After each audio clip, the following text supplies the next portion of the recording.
اللہ وکفا وسلام علی عبادہ الذین اصطفیٰ اما بعد۔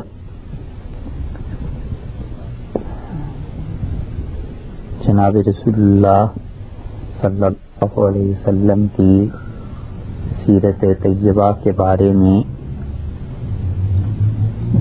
آپ حضرات سن رہے ہیں،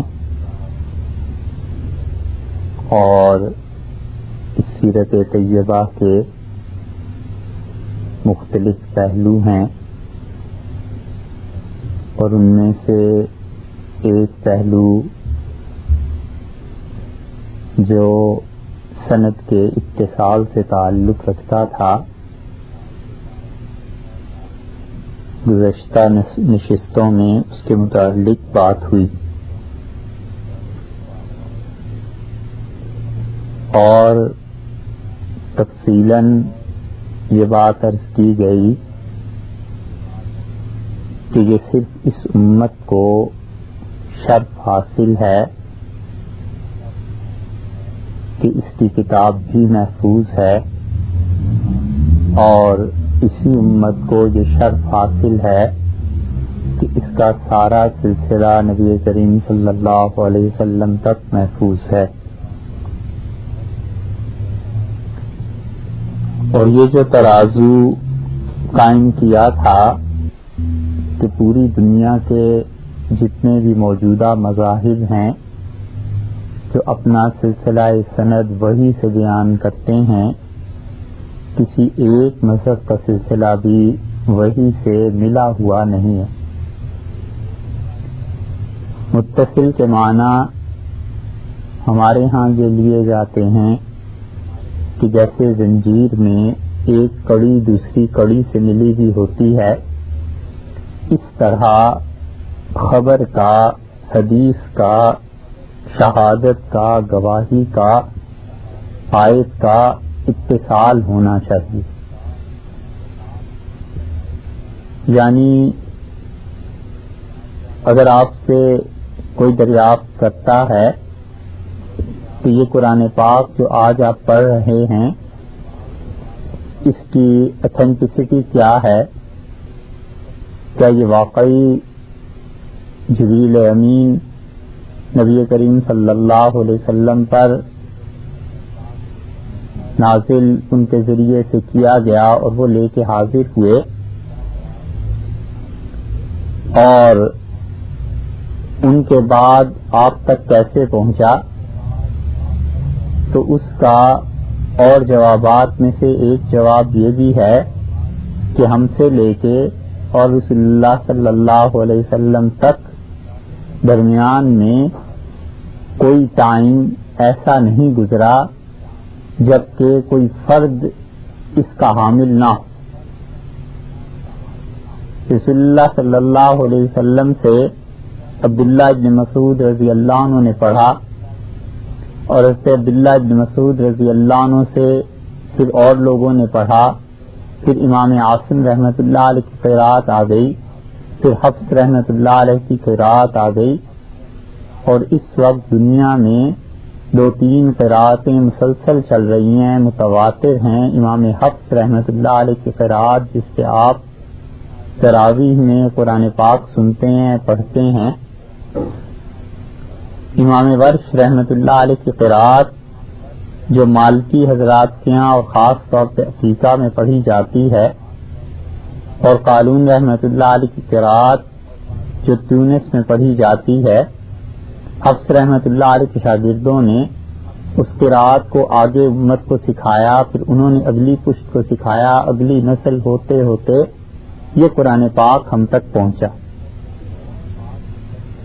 اور جب دور شروع ہوا پریس کا، تو اب تو بات ہی ایسی ہو گئی کہ کوئی شک و شبہ ہی نہیں ہے کہ جب سے پریس میں چیزیں آئی ہیں اس وقت سے جو پہلا قرآن پاک چھپا ہوگا، اور آج کے دن کا چھپا ہوا بھی لے لیں اور دنیا کے کسی خطے کا لے لیں، وہ ایک جیسے ہیں۔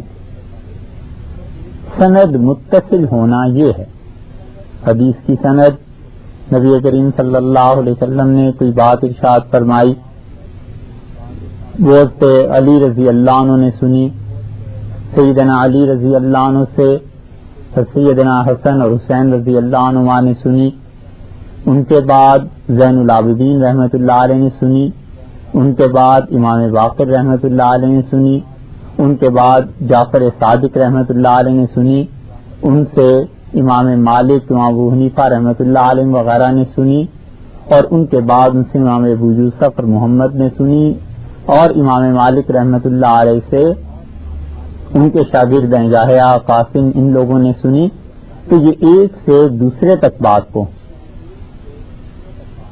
اور درمیان میں جس محدث نے جس چیز کو لکھ لیا پھر تو وہ تحریر میں آ گئی، اور پھر وہ تحریر آگے کو منتقل ہوتی چلی گئی۔ مثلا کتنی روایات ایسی ہیں جو امام مالک رحمۃ اللہ علیہ تک جب پہنچی ہیں تو انہوں نے اس چیز کو لکھ لیا۔ جب لکھ لیا تو موطا امام مالک جو تھی وہ امام مالک رحمۃ اللہ علیہ کے زمانے میں جن کی کتاب وہی تھی، ان کے 600 سال بعد کا کوئی نسخہ نکالیے تو اس میں بھی وہی لکھا ہوا ملے گا، اور اب انہیں گزرے ہوئے 1200 سال کے قریب ہو گئے تو اب دیکھ لیجیے اب بھی وہی ملے گا۔ یہ متصل سند ہے۔ حضرت عبداللہ ابن مسعود رضی اللہ عنہ کی مثلاً روایت ہے، اور عبداللہ ابن مسعود رضی اللہ عنہ سے ایک بات جو رسول اللہ صلی اللہ علیہ وسلم کے متعلق وہ کہتے ہیں وہ سنی ان کے شاگردوں نے، علقمہ نے سنی، علقمہ سے اسود نے سنی، پھر ابراہیم نخعی رحمۃ اللہ علیہ نے سنی، پھر حماد نے سنی، حماد سے امام ابو حنیفہ رحمۃ اللہ علیہ نے سنی، امام ابو حنیفہ سے امام محمد، امام ابو یوسف، اور پھر آگے مامون الرشید، اور یہ چیزیں لکھی گئیں، تحریر ہو گئی۔ جب تحریر میں آ گئی ایک چیز اور ان لوگوں نے ایک ایک لفظ کو پوری ذمہ داری سے ادا کیا، کتنی ہی احادیث ایسی ہیں جس پہ امام محمد رحمۃ اللہ علیہ لکھتے ہیں کہ مجھے اس سند سے یہ بات پہنچی ہے، وہ بہی ناخذ، اور ہم اسی پہ فتویٰ دیتے ہیں۔ تو یہ متصل سند ہے ہم سے لے کر نبی کریم صلی اللہ علیہ وسلم تک حدیث کی، ایسی متصل سند اپنے نبی علیہ الصلوۃ والسلام سے، اپنے کسی بھی مذہب کے بانی سے کسی کے پاس نہیں، نہ عیسائیت میں نہ یہودیت میں، کسی کے پاس یہ سند متصل نہیں ہے۔ یہ اس امت کا شرف ہے، اور جب ہم یہ دعویٰ کرتے ہیں تو گزشتہ نشستوں میں تفصیل سے اس پہ بات ہوئی، جب ہم یہ دعویٰ کرتے ہیں تو سوچنا چاہیے جو ترازو ہم تولنے کے لیے دوسروں کے واسطے قائم کرتے ہیں خود اپنے آپ کو بھی اس میں رکھ کے تولنا چاہیے کہ ہمارے ہاں بھی متصل سند ہے یا نہیں، کیونکہ ہدایت کے دو ہی ذریعے رہے ہیں، یا تو کتاب ہدایت کے لیے رہی ہے، اللہ تعالیٰ وہ نازل فرماتے رہے ہیں، اور یا انبیاء علیہ الصلوۃ والسلام رہے ہیں کہ نبوت نے بتایا ہے کیا چیز صحیح ہے کیا چیز غلط ہے، اور نبوت کو بسا اوقات کتاب کے ساتھ رکھا گیا ہے، بسا اوقات کتاب سے الگ کر دیا گیا۔ اور اس دین نے چونکہ قیامت تک چلنا تھا تو نبی کریم صلی اللہ علیہ وسلم کا معاملہ یہ تھا کہ انہیں قرآن پاک کے ساتھ ہی رکھا گیا ہے، اس لیے قرآن کو رسول اللہ صلی اللہ علیہ وسلم کے بغیر سمجھنا اور نبی کریم صلی اللہ علیہ وسلم کو قرآن کے بغیر ان کی احادیث کو سمجھنا دونوں کام دشوار۔ یہ الگ بات ہے کہ امت کے اساتین اور بڑے بڑے فقہا نے لکھا ہے کہ قرآن اپنی تشریح، اپنی تفسیر، اپنی وضاحت اور اپنی ڈیٹیلز لوگوں تک پہنچانے کے لیے جتنا بار بار حدیث کی طرف رجوع کرتا ہے، حدیث اپنی اصل اور سند کے لیے اتنا قرآن پاک سے رجوع نہیں کرتا۔ قرآن کا ہر صفحہ عرض کیا تھا کہ جب تک سیرت سامنے نہ ہو، احادیث سامنے نہ ہو، اس کا حل کرنا دشوار ہے۔ اور حدیث ان 8 علوم کے مجموعے کا نام ہے جو گزشتہ نشست میں آپ سے عرض کیا تھا اور ان کا ان 8 علوم میں سے ایک کا اس کا ایک جز سیرت کہلاتا ہے رسول اللہ صلی اللہ علیہ وسلم کی. اس لیے ان 2 متصل واسطوں سے ایک واسطہ بھی ایسا ہو جو لوگ چھوڑ دیں گے گمراہ ہو جائیں. اگر قرآن پاک کو چھوڑ دیا جائے اور علیہ باللہ یہ مان لیا جائے کہ ایک کتاب تو آئی تھی مگر درمیان میں اتنا گیپ آ گیا، 2 سال 4 سال 10 سال 100 سال کے بعد پھر کوئی نسخہ کہیں سے دریافت ہوا، تو وہ سند متصل نہیں. اور اسی طرح حدیث کے معاملے میں بھی نبی کریم صلی اللہ علیہ وسلم نے جو کچھ فرمایا ہے وہ بھی سند متصل ہے. اور جہاں سند متصل نہیں ہوتی وہاں پہ محدثین بہت سے اور جن کو آج کی زبان میں کہنا چاہیے کہ سائنٹیفک طریقے ان کے پاس ہیں کہ وہ کہتے ہیں یہ بات رسول اللہ صلی اللہ علیہ وسلم نے کہی ہے یا نہیں کہی. تو دونوں چیزوں کا حال ایسے ہی. اس متصل سند کے لیے اور اس بات کی اہمیت کو اجاگر کرنے کے لیے کہ جب تک سیرت اور حدیث کا مطالعہ نہ کیا جائے اور جب تک سیرت طیبہ سامنے نہ ہو خدا کی کتاب بھی سمجھ میں نہیں آ سکتی. اس کی کچھ مثالیں آپ سے عرض کی جاتی. آپ دیکھیے قرآن پاک جو نازل ہوا ہے صحابہ کرام رضی اللہ عنہم کی موجودگی میں نازل ہوا ہے، پھر اسی زبان میں نازل ہوا ہے جو زبان وہ حضرات بولتے تھے. نتیجتاً سمجھنے میں کوئی دشواری پیش نہیں آنی چاہیے تھی، مگر کتنی آیات ایسی ہیں جن کے نزول کے بعد رسول اللہ صلی اللہ علیہ وسلم سے لوگوں نے پوچھا اور حل کرایا کہ اس آیت کا مفہوم بظاہر تو یہ سمجھ میں آتا ہے اور یہ بات عقل کے خلاف ہے، مثلا یا یہ بات سمجھ میں نہیں آتی، آپ اس کی تشریح فرما دیجیے. اللہ تعالی نے آیت نازل کی اور فرمایا کہ الذین آمنوا، وہ لوگ جو ایمان لائے ہیں، ولم یلبسوا اعمالهم بظلم، اور انہوں نے اپنے اعمال کو ظلم کے ساتھ ملوث نہیں کیا. اولئک، یہ ہیں وہ لوگ، لہم الامن، جن کے لیے سلامتی ہے، وہم مہتدون، اور یہ لوگ ہیں جو صحیح ہدایت کی راہ پر. اس آیت سے صاف پتہ چلتا ہے کہ اللہ تعالیٰ نے فرمایا کہ جو لوگ ایمان لائے اور اپنے ایمان کے ساتھ ظلم کو جمع نہیں کیا تو وہ لوگ صحیح ہدایت یافتہ ہیں.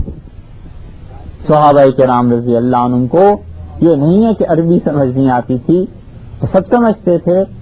انہوں نے کہا اللہ کے رسول اینا لم یظلم، ہم نے کون سا شخص ایسا ہے جس نے ظلم نہ کیا. ظلم تو ہوتا ہی ہے، کچھ نہ کچھ تو نادانی ہو ہی جاتی ہے، کوئی چھوٹا موٹا گناہ کچھ نہ کچھ چیزیں تو آتی ہیں.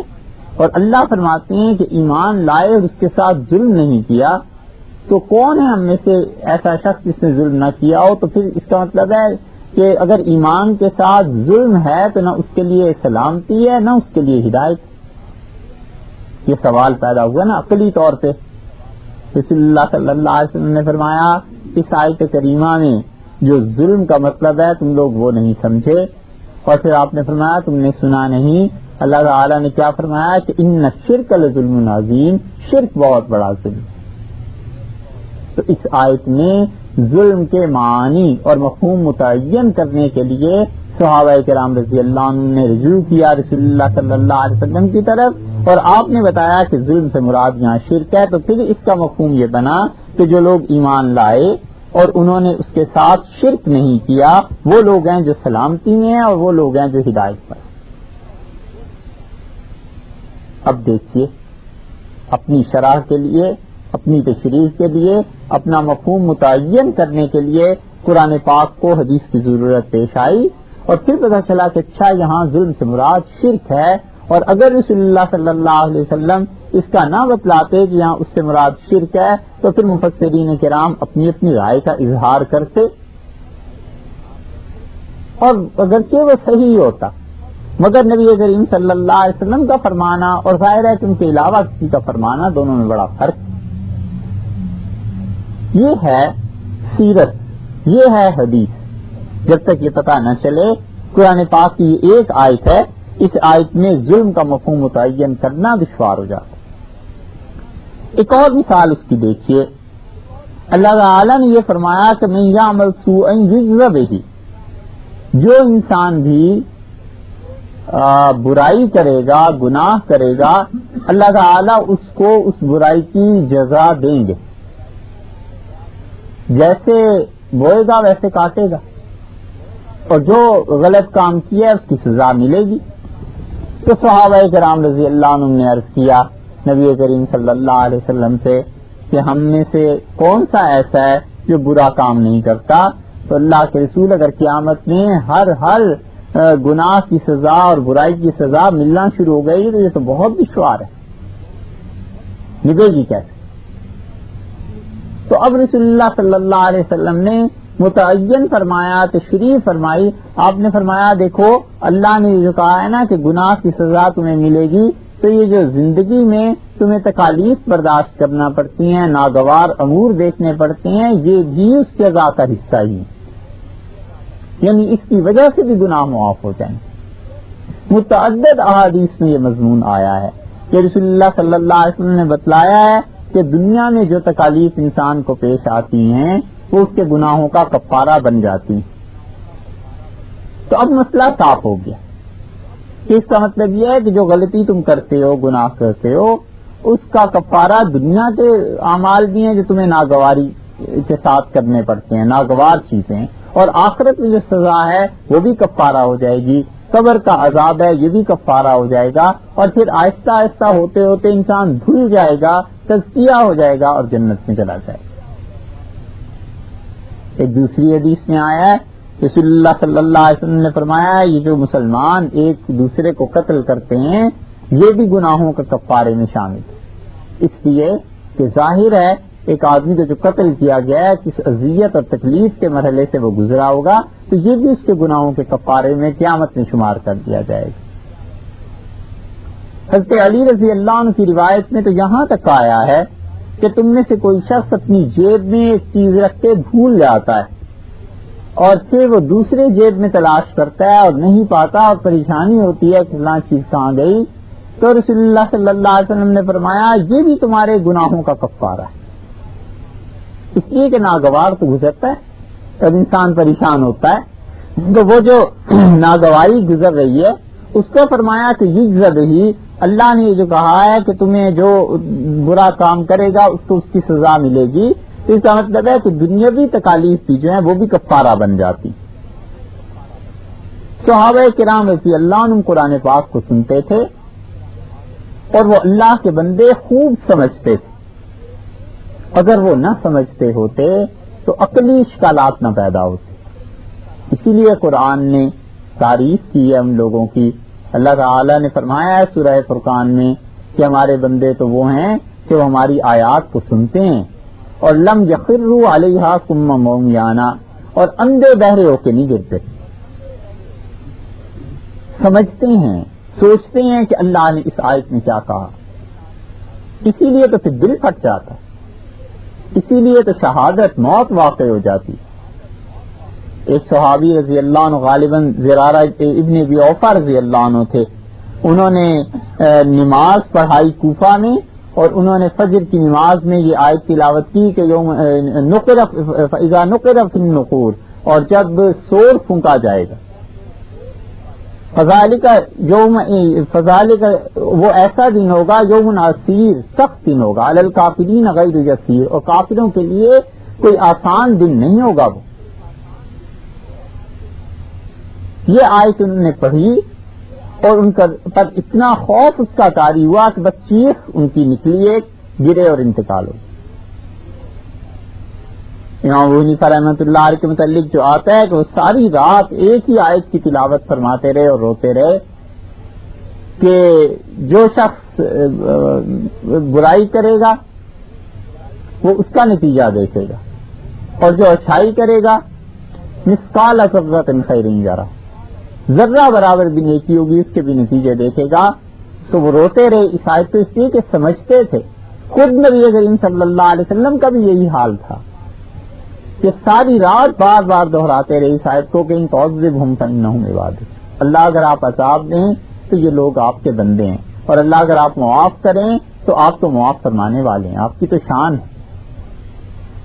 قرآن پاک کو سنتے تھے، سمجھتے تھے، یہ نہیں ہے کہ بغیر سمجھے ہی بس عقیدت میری۔ ہمارے ہاں کتنے فیصد لوگ ہیں جو قرآن پاک کو سمجھتے ہیں، اور کتنے فیصد ایسے ہیں جنہیں اندازہ ہوتا ہے کہ اللہ نے اس آیت میں کیا حکم دیا ہے۔ اندھیر مچا ہوا ہے، جذبات اور جان مانگو حاضر ہے قرآن کے لیے، مال مانگ لو، خون مانگ لو، اور سمجھ مانگو، وقت مانگو کہ پڑھو اس سے، وقت نکاؤ اس سے، وہ نہیں دینا۔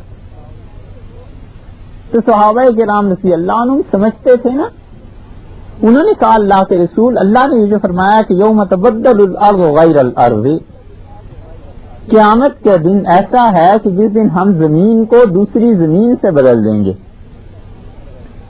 والسماوات، جو آسمان ہیں، مطویات بیمینہ، اللہ اپنے دائیں ہاتھ سے انہیں لپیٹ لے گا۔ تو زمین تو تبدیل ہو رہی ہوگی اور آسمان لپٹے ہوئے ہوں گے، تو خدا کی مخلوق جائے گی کہاں؟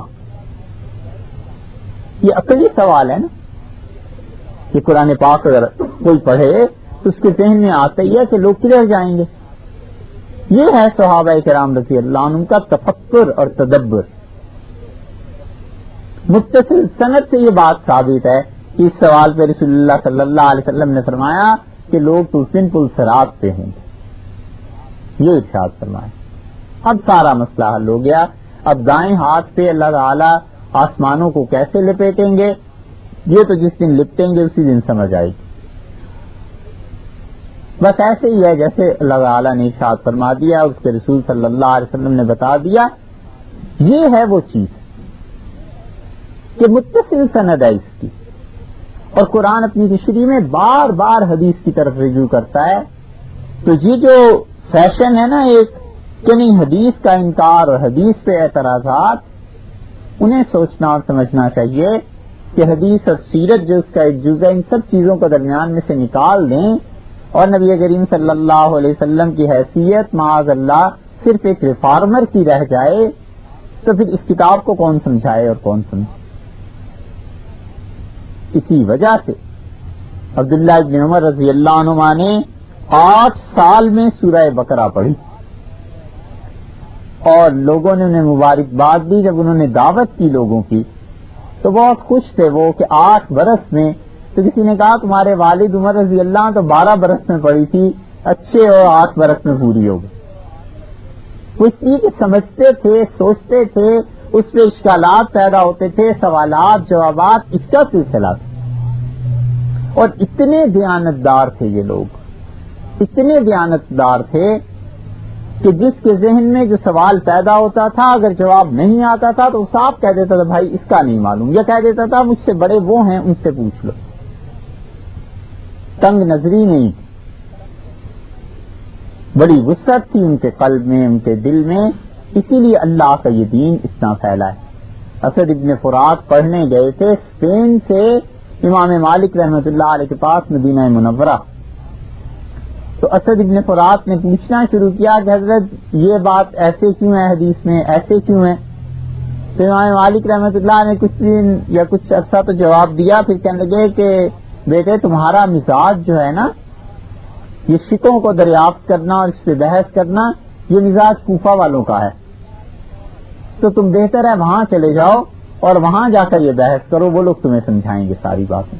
اسد ابن فرات نے حدیث پڑھی اور پھر جا کے امام محمد رحمۃ اللہ علیہ کے پاس جا کے سمجھی ساری چیزیں۔ امام محمد رحمۃ اللہ تو فقیہ تھے، وہ باتوں کا جواب دیتے رہے، یہاں تک کہ اسد ابن فرات نے کہا امام مالک رحمۃ اللہ علیہ نے مجھے علم ایسے، امام محمد رحمۃ اللہ علیہ نے مجھے علم ایسے سکھایا جیسے چڑیا اپنے بچے کے منہ میں چوک ڈالتی، انہوں نے اتنی مہربانی مجھ سے کی۔ اور اسد ابن فرات آئے ہیں اسپین، اور انہوں نے آ کر یہاں کا سارا قانون جو فقہ مالکی تھی ان کا، وہ ہے بنیادی ستون جس سے مرتب کیا۔ سمجھدار تھے نا، پوچھتے تھے، اور حافظہ بھی سمجھدار تھے، نہیں آتا تھا تو صاف کہہ دیتے تھے نہیں آتا، اور سمجھتے تھے کہ ہم سے زیادہ کوئی آدمی تسلی کر سکتا ہے تو فرماتے تھے وہاں رجوع کرو. یہ علم تھا ان لوگوں کا. تو صحابہ کرام رضی اللہ عنہم نے قرآن پاک کو اسی طرح پڑھا. حدیث کو اگر بیچ میں سے سیرت کو نکال لیا جائے تو خود قرآن کیسے سمجھ میں آئے گا؟ اس لیے جو ہم کہتے ہیں کہ دیگر مذاہب کی سند متصل نہیں ہے، یہ سارے کے سارے ایویڈنسز ہیں اس بات کے کہ ہماری سند متصل. ایک صحابی رضی اللہ عنہ کو اشکال ہوا کہ وحی یہ کیسے نازل ہوتی ہے.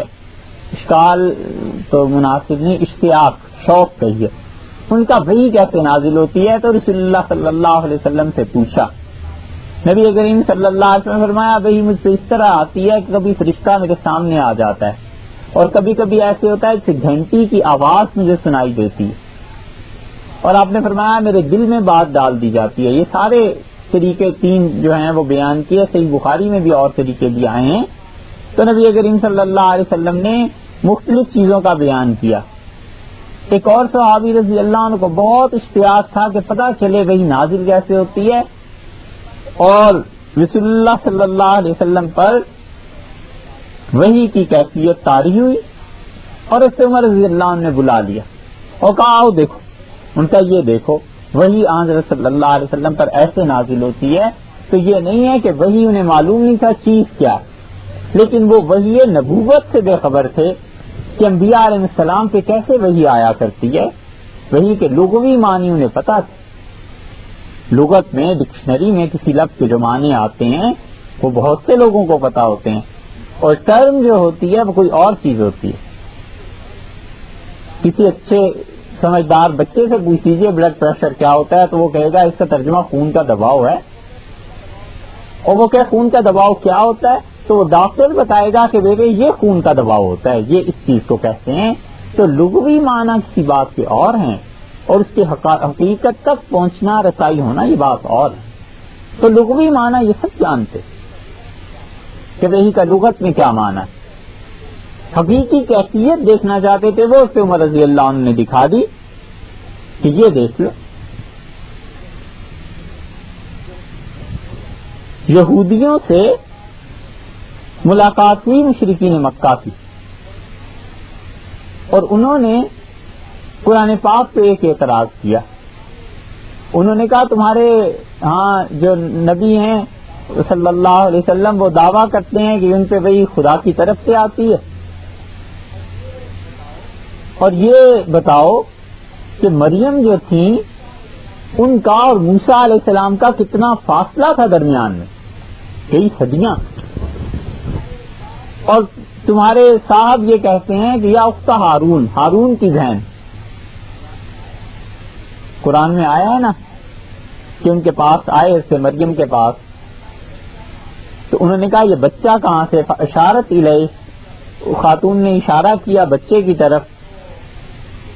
تو اس سلسلے میں آیا ہے کہ وہاں جب انہوں نے اعتراض کیا تو انہوں نے لفظ یہ کہے یہودیوں نے اس زمانے میں یا اخت ہارون، ارے ہارون کی بہن، ما کان ابوک امرأۃ، تمہارا باپ برا آدمی نہیں تھا، وما کانت امک بغیہ، اور آپ کی والدہ بھی کوئی بری عورت نہیں تھی. یہ بچہ کہاں سے؟ تم اس نسل سے ہو، خاندان سے ہو، ہارون کی بہن، یہ کیا ہو گیا؟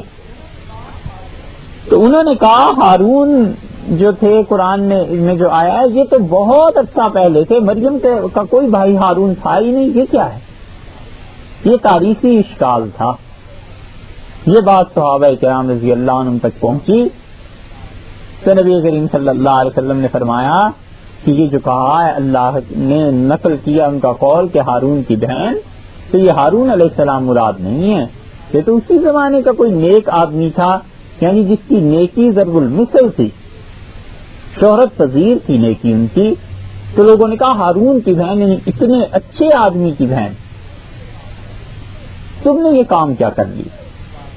یہ دلیل ہے اس بات کی کہ قرآن پاک حدیث کے بغیر سمجھا نہیں جا سکتا، اور سندیں دونوں کی متصل ہیں.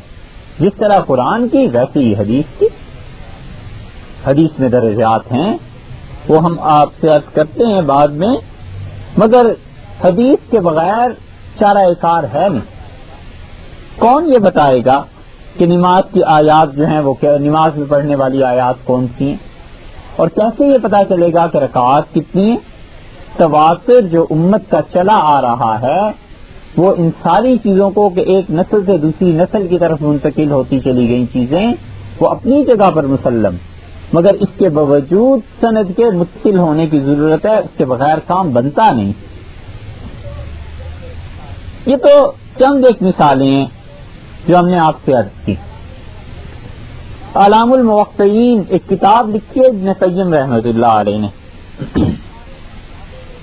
اس سارے خانوادے کو ہی اللہ نے علم سے بڑا نوازا.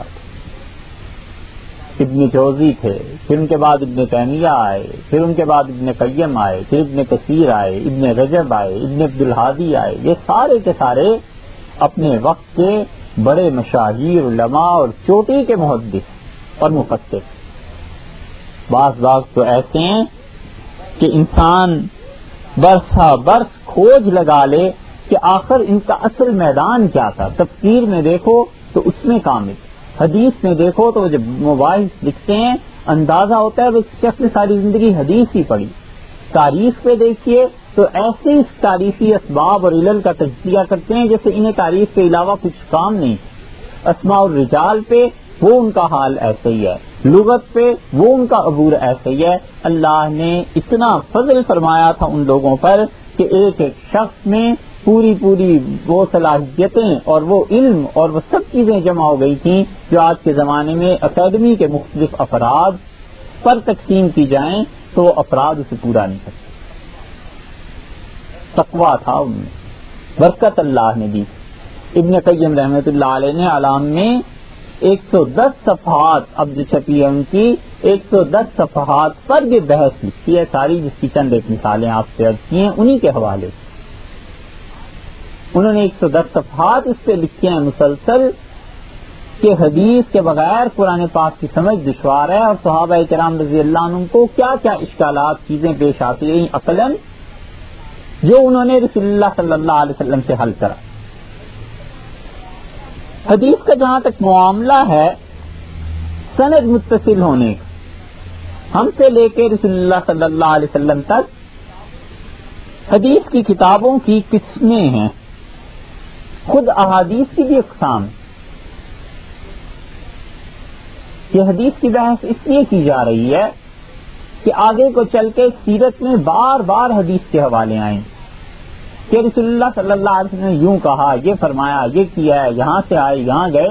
تو وہاں پہ پہنچ کے حدیث کا جب بار بار ذکر آئے گا تو حدیث کے بارے میں اگر پہلے سے علم نہ ہو تو وہاں پہنچ کے جب تنقید ہوتی ہے کہ یہ روایت درست نہیں ہے, کہ یہ روایت درست ہے, کہ یہ روایت اس درجے کی ہے, تو جب پہلے سے علم نہ ہو اور بنیاد نہ بنی ہوئی ہو تو وہاں اشکال پیش آتا ہے. حدیث کی کتابوں کے بارے میں الاجوبۃ الکاملہ ایک کتاب لکھی ہے اور اس کے مصنف ہیں حضرت مولانا محمد قاسم نانوتوی رحمۃ اللہ علیہ. حضرت نے اس میں حدیث کی 3 قسمیں ذکر کی ہیں اور محدثین نے بھی کی ہیں, حضرت نے بھی کی. بڑا علم اللہ نے دیا تھا, بڑا علم اللہ نے دیا تھا. ان کی کتابیں ابھی بھی ہیں, تحذیر الناس ہے, آب حیات ہے, اور متعدد کتابیں ہیں. ایک ایک حدیث کی شرح میں انہوں نے پورا رسالہ لکھا ہے, اور اچھے پڑھے لکھے لوگ خاصے صاحب علم اس کتاب کو استاد کے بغیر نہیں پڑھ سکتے. کوئی پڑھائے اور سمجھائے کہ یہاں پر یہ معنی ہے, حضرت یہ کہنا چاہتے ہیں. اتنا علم اللہ نے دیا. الاجوبۃ الکاملہ میں 3 قسمیں حضرت نے لکھی ہیں. ایک قسم تو حضرت نے یہ لکھی ہے کہ وہ کہتے ہیں کہ ایسی احادیث کی کتابیں جن میں سب صحیح احادیث ہیں, مثلا صحیح بخاری ہے, مسلم ہے, اس میں محدثین نے اس بات کا اہتمام کیا ہے کہ جو حدیث لکھیں گے اسے صحیح لکھیں گے. جو حدیث لکھیں گے اس کے شواہد، اس کی دلائل لائیں گے کہ یہ حدیث اس طرح ہے۔ حدیث کی کتابوں کی پہلی قسم تو وہ ہے۔ امام مسلم رحمۃ اللہ علیہ نے اپنی کتاب میں یہ اہتمام کیا، امام بخاری رحمۃ اللہ علیہ نے اہتمام کیا ہے، ان سے بھی پہلے امام مالک رحمۃ اللہ علیہ کی موطا ہے، اور اس سے بھی جو پہلے کتاب ہے کتاب الآثار ہے۔ ان سب حضرات نے ان کتابوں میں خاص طور پہ احادیث کا اہتمام کیا کہ صحیح احادیث جو ہیں وہ لکھی جائیں۔ امام بخاری رحمۃ اللہ علیہ کو تو اتنا اہتمام تھا احادیث کے بارے میں کہ انہوں نے یہ کہا کہ میں نے کوئی حدیث اپنی کتاب میں اس وقت تک نہیں لکھی جب تک کہ اس کو لکھنے سے پہلے 2 رکعتیں نہیں پڑھی۔ اور امام مسلم رحمۃ اللہ علیہ کو حدیث میں اتنا انہماک تھا کہ ان کی وفات بھی اسی طرح ہوئی۔ وہ پڑھا رہے تھے اور کسی نے کہا حضرت یہ حدیث ایسے نہیں ایسے ہے اس کی سند، تو فرمایا اچھا میں اسے دیکھ کے پھر تمہیں بتاتا ہوں۔ گھر تشریف لائے اور اپنی کتابیں دیکھنے لگے جو لکھی ہوئی تھیں، اور گھر والوں کو کہا کہ بھوک لگی ہے اور کوئی چیز کھانے کی ہو تو مجھے دے دو۔ گھر والوں نے کھجوروں کا ٹوکرا رکھ دیا، اور امام مسلم رحمۃ اللہ علیہ کھاتے بھی رہے، کتابیں بھی دیکھتے رہے، کھاتے بھی رہے، حتیٰ کہ ٹوکرا ختم ہو گیا، اور اتنا انہماک تھا حدیث میں کہ پیٹ میں تکلیف شروع ہو گئی اور اسی میں انتقال ہوا۔ اتنے منہمک تھے یہ لوگ، زندگیاں وقف کر دی تھیں کہ کام کرنا ہے، اور کام ایسے ہی ہوتے ہیں پھر۔ جن لوگوں کو یہ عادت بن جائے نا کہ ہر بینک میں اکاؤنٹ کھول لیں، وہ پھر کام نہیں کر سکتے۔ ان لوگوں نے اپنے لیے طے کر دیا تھا کہ زندگی میں کام ہی بس یہی کرنا ہے، اور وہ واقعی انہوں نے کیا۔ اسی طرح اور حدیث کی کتابیں بھی ہیں کہ مصنف نے یہ اہتمام کیا کہ جو بھی حدیث میں اس کتاب میں لکھوں گا صحیح لکھوں گا۔ یہ ایسے ہی ہے جیسے ڈاکٹر کوئی ایسی چیز لکھ دیتا ہے کہ مریض جو بھی اس سے رجوع کرے اسے نسخہ ملے کہ صحیح نسخہ یہ۔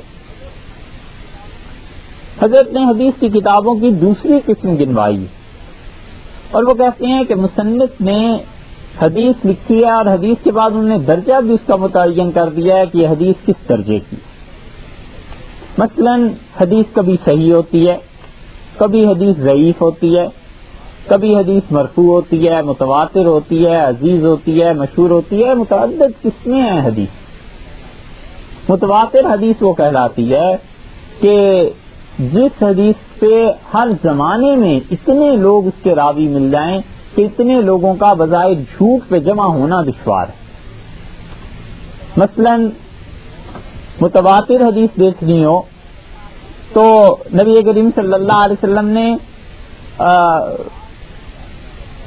جہاد میں حصہ لیا، غزوہ بدر میں۔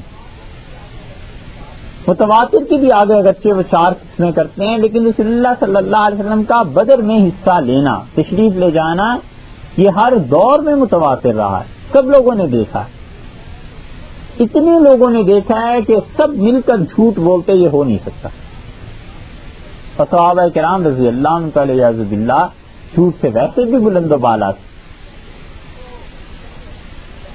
تو مصنف حدیث لکھتا ہے، پھر اس پہ حکم بھی لگا دیتا ہے، کہتا ہے یہ حدیث صحیح ہے، پھر کہتا ہے یہ حدیث صحیح سے ذرا سے کم درجے کی ہے، پھر کہتا ہے یہ حدیث ضعیف ہے، یعنی اس کے راوی جو ہیں ان میں صحیح طرح یاد رکھنے کا جذبہ نہیں تھا۔ مثلا ایک راوی ہے، آخری عمر میں اس کا دماغ خراب ہو گیا، یہ بھی دیکھتے ہیں کہ جو حدیث کا راوی ہے یہ اس نے کس سن میں روایت بیان کی ہے۔ فرض کر لیجئے 150 ہجری میں اس راوی کے دماغ میں کچھ خلل واقع ہو گیا، تو وہ کہتے ہیں اچھا یہ حدیث 140 ہجری کی ہے یا 160 کی ہے۔ 150 میں اگر اس کی دماغی کیفیت پہ فرق پڑ گیا تھا اور یہ حدیث 150 کے بعد کی ہے تو اس کو ہم قبول نہیں کرتے۔ اسی طرح وہ کہتے ہیں اس راوی کو دیکھو کس سن میں اس کے ساتھ کیا حادثہ پیش آیا تھا، اچھا یہ اپنے اساتذہ میں سے کس کس کی روایت بیان کرتا ہے، اچھا اس کے جو معاصر ہیں وہ کون سے ہیں۔ یہ سارے کا سارا معاملہ حدیث کی وجہ سے۔ اور آپ دیکھیے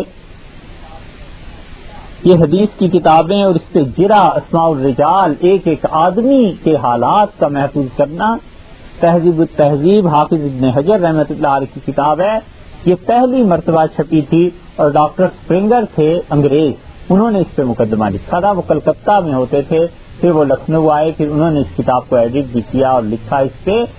تو وہ اگرچہ انگریز تھے لیکن انہوں نے لکھا کہ مسلمانوں کا پوری دنیا پر یہ احسان ہے کہ انہوں نے اسماء الرجال کے ذریعے، اس فن کے ذریعے حدیثوں کو پرکھنے کے لیے 5 لاکھ آدمیوں کے حالات جمع کر دیے۔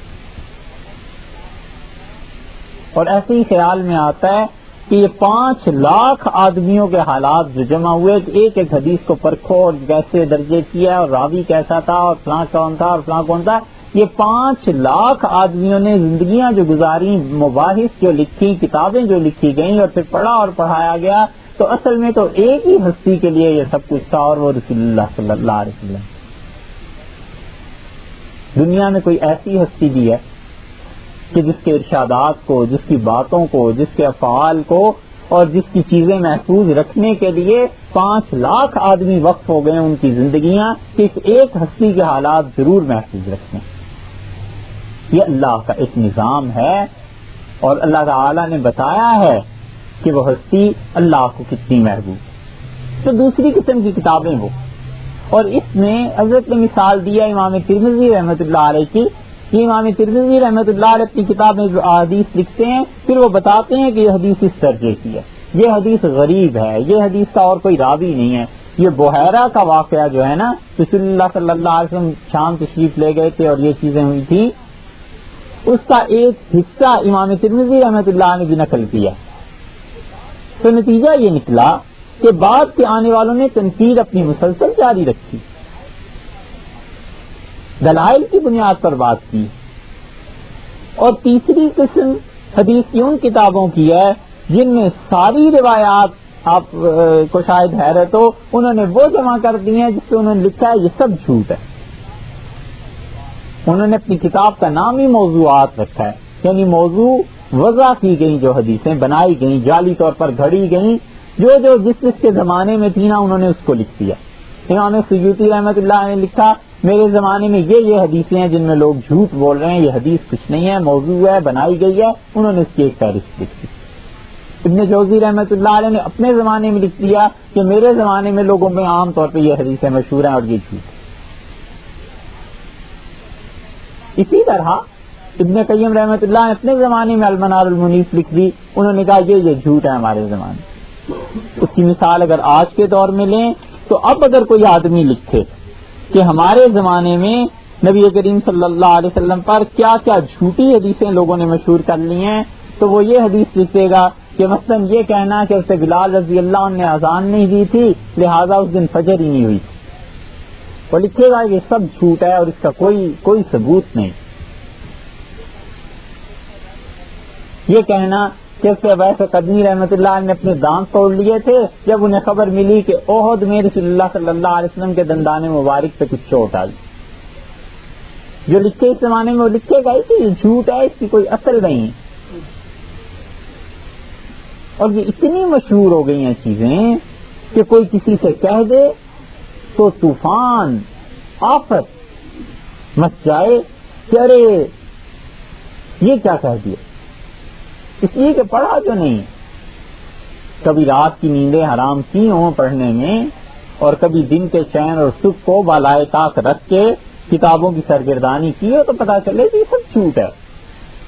ویس قدمی رحمۃ اللہ کے معاملے میں تو جو جواب حضرت مجدد رحمۃ اللہ نے لکھا ہے کوئی لکھ نہیں سکتا، تو حضرت لکھے اللہ کا شکر ہے، کوئی اور لکھتا تو لوگ لتے لے لیتے۔ حضرت مجدد رحمۃ اللہ نے لکھا ہے کہ ویسے قدمی رحمۃ اللہ علیہ باوجود اس کے کہ بہت بڑے تابعی ہیں، بزرگ ہیں، سب چیزیں اپنی جگہ پہ، انہیں پتہ نہیں تھا کہ رسول اللہ صلی اللہ علیہ وسلم کی صحبت اور ان کی زیارت کیا معنی رکھتی، وگرنہ 1000 معنی ان کی ہوتی نا تو ان کی خدمت چھوڑ کے اور صحبت اقدس میں آتے اور رسول اللہ صلی اللہ علیہ وسلم کی خدمت میں حاضری دیتے، انہیں اندازہ نہیں تھا کہ یہ کتنی شرف اور کتنی عزت کی بات۔ تو یہ موضوعات ہیں، یہ احادیث۔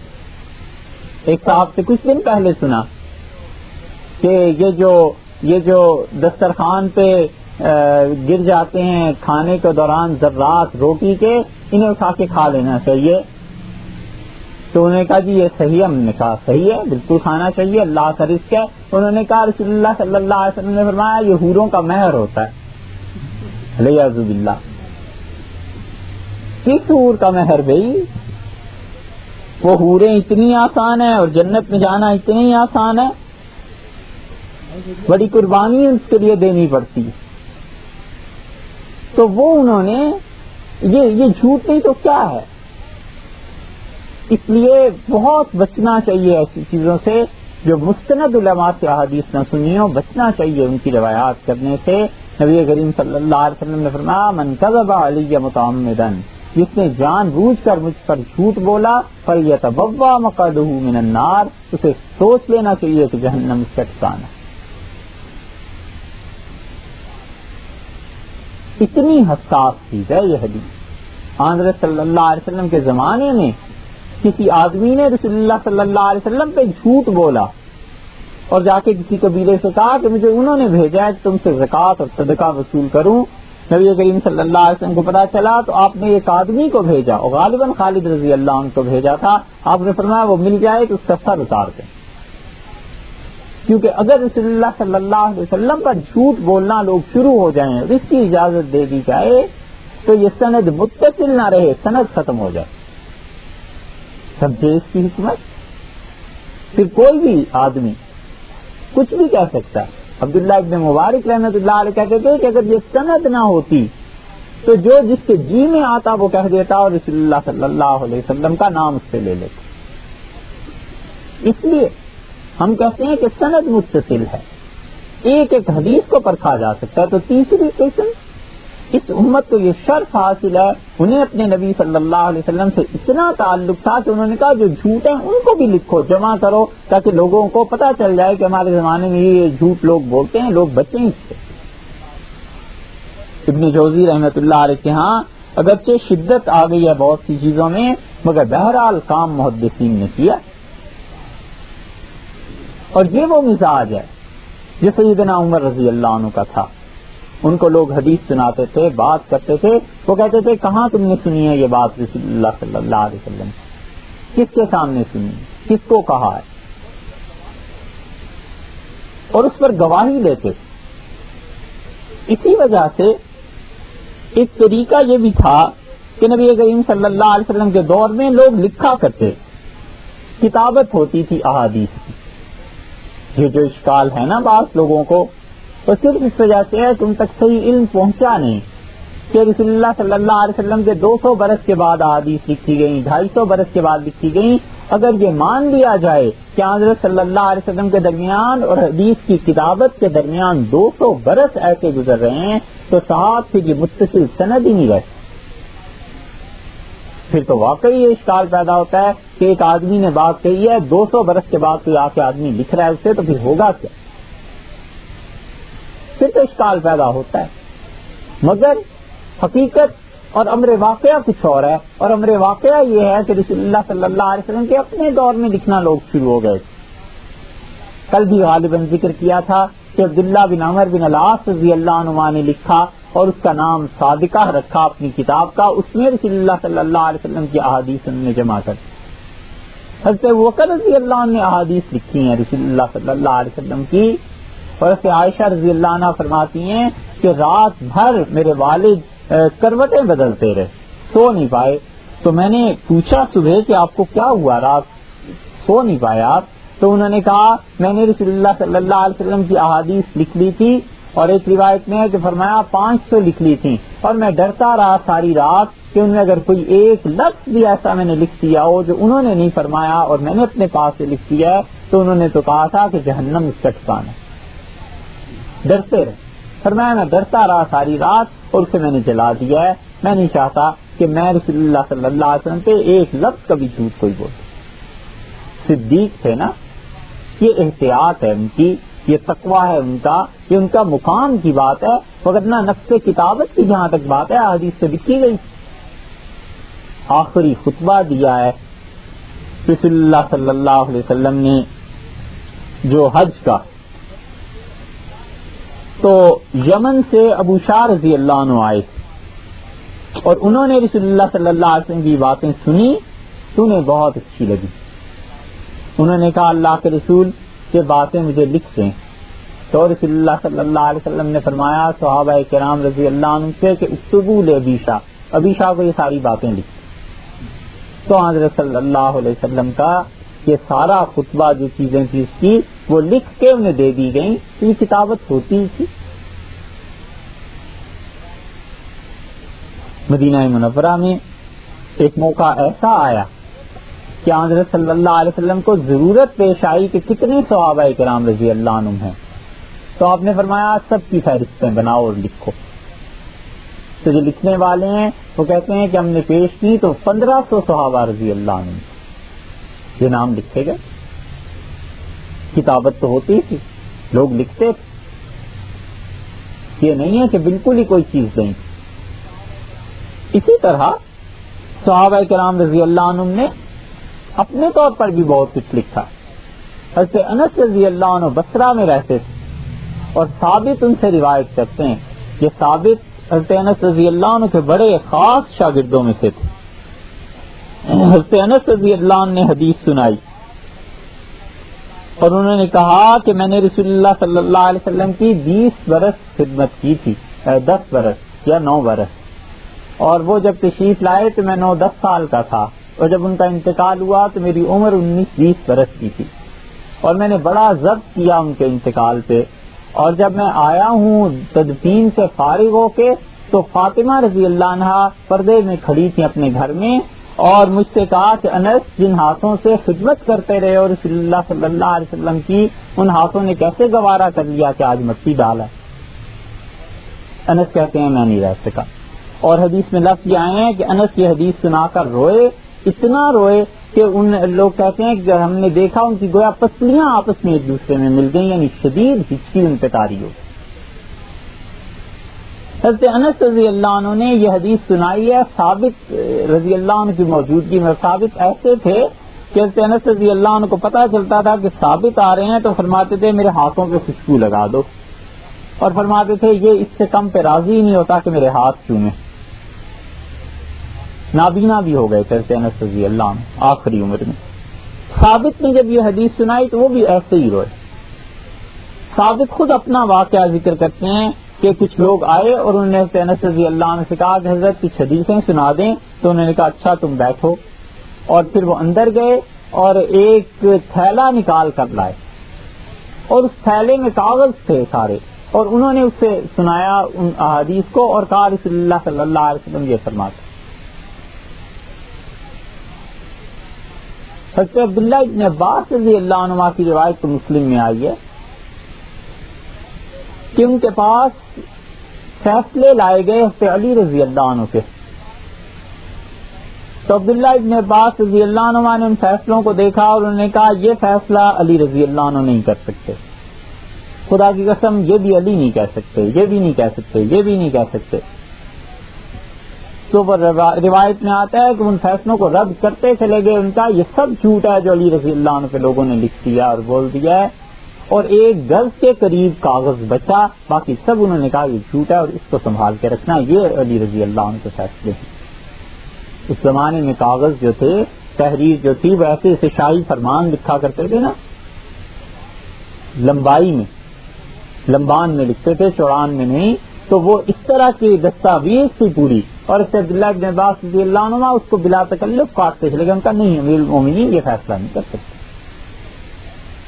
ہمیں تو بحث اتنی سی مطلوب ہے کہ کتابت ہوئی ہے، لکھی گئی ہیں احادیث، اور حتیٰ کہ پھر دور آ گیا 1 صدی ہجری کے آخر میں لوگوں نے لکھا ہے. اس سے بھی پہلے لکھتے رہے، اس سے جو کچھ پہلے لکھتے رہے ہیں حدیث اور سیرت پہ وہ دیکھ لیتے ہیں. اس سے پہلے جو کچھ لکھا گیا ہے، آپ دیکھیے عرب جو تھے یہ لکھتے تھے بالعموم اپنی جنگوں کے واقعات.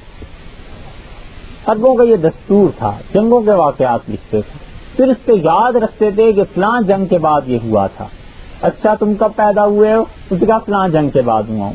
فلاں کی شادی کب ہوئی؟ فلاں جنگ جب ہوئی تھی نا قبائل کی، اس میں اس کی شادی ہوئی تھی. بڑی بڑی جنگوں کے ساتھ، جیسے اب بھی کہ پہلی جنگ عظیم کے بعد وہ تھے اور دوسری کے بعد تھے. بہت لوگ اس طرح بات کرتے ہیں. اسی طرح عربوں میں یہ دستور تھا کہ وہ مغازی لکھتے تھے کہ کس قبیلے نے کس کے ساتھ جنگ کی.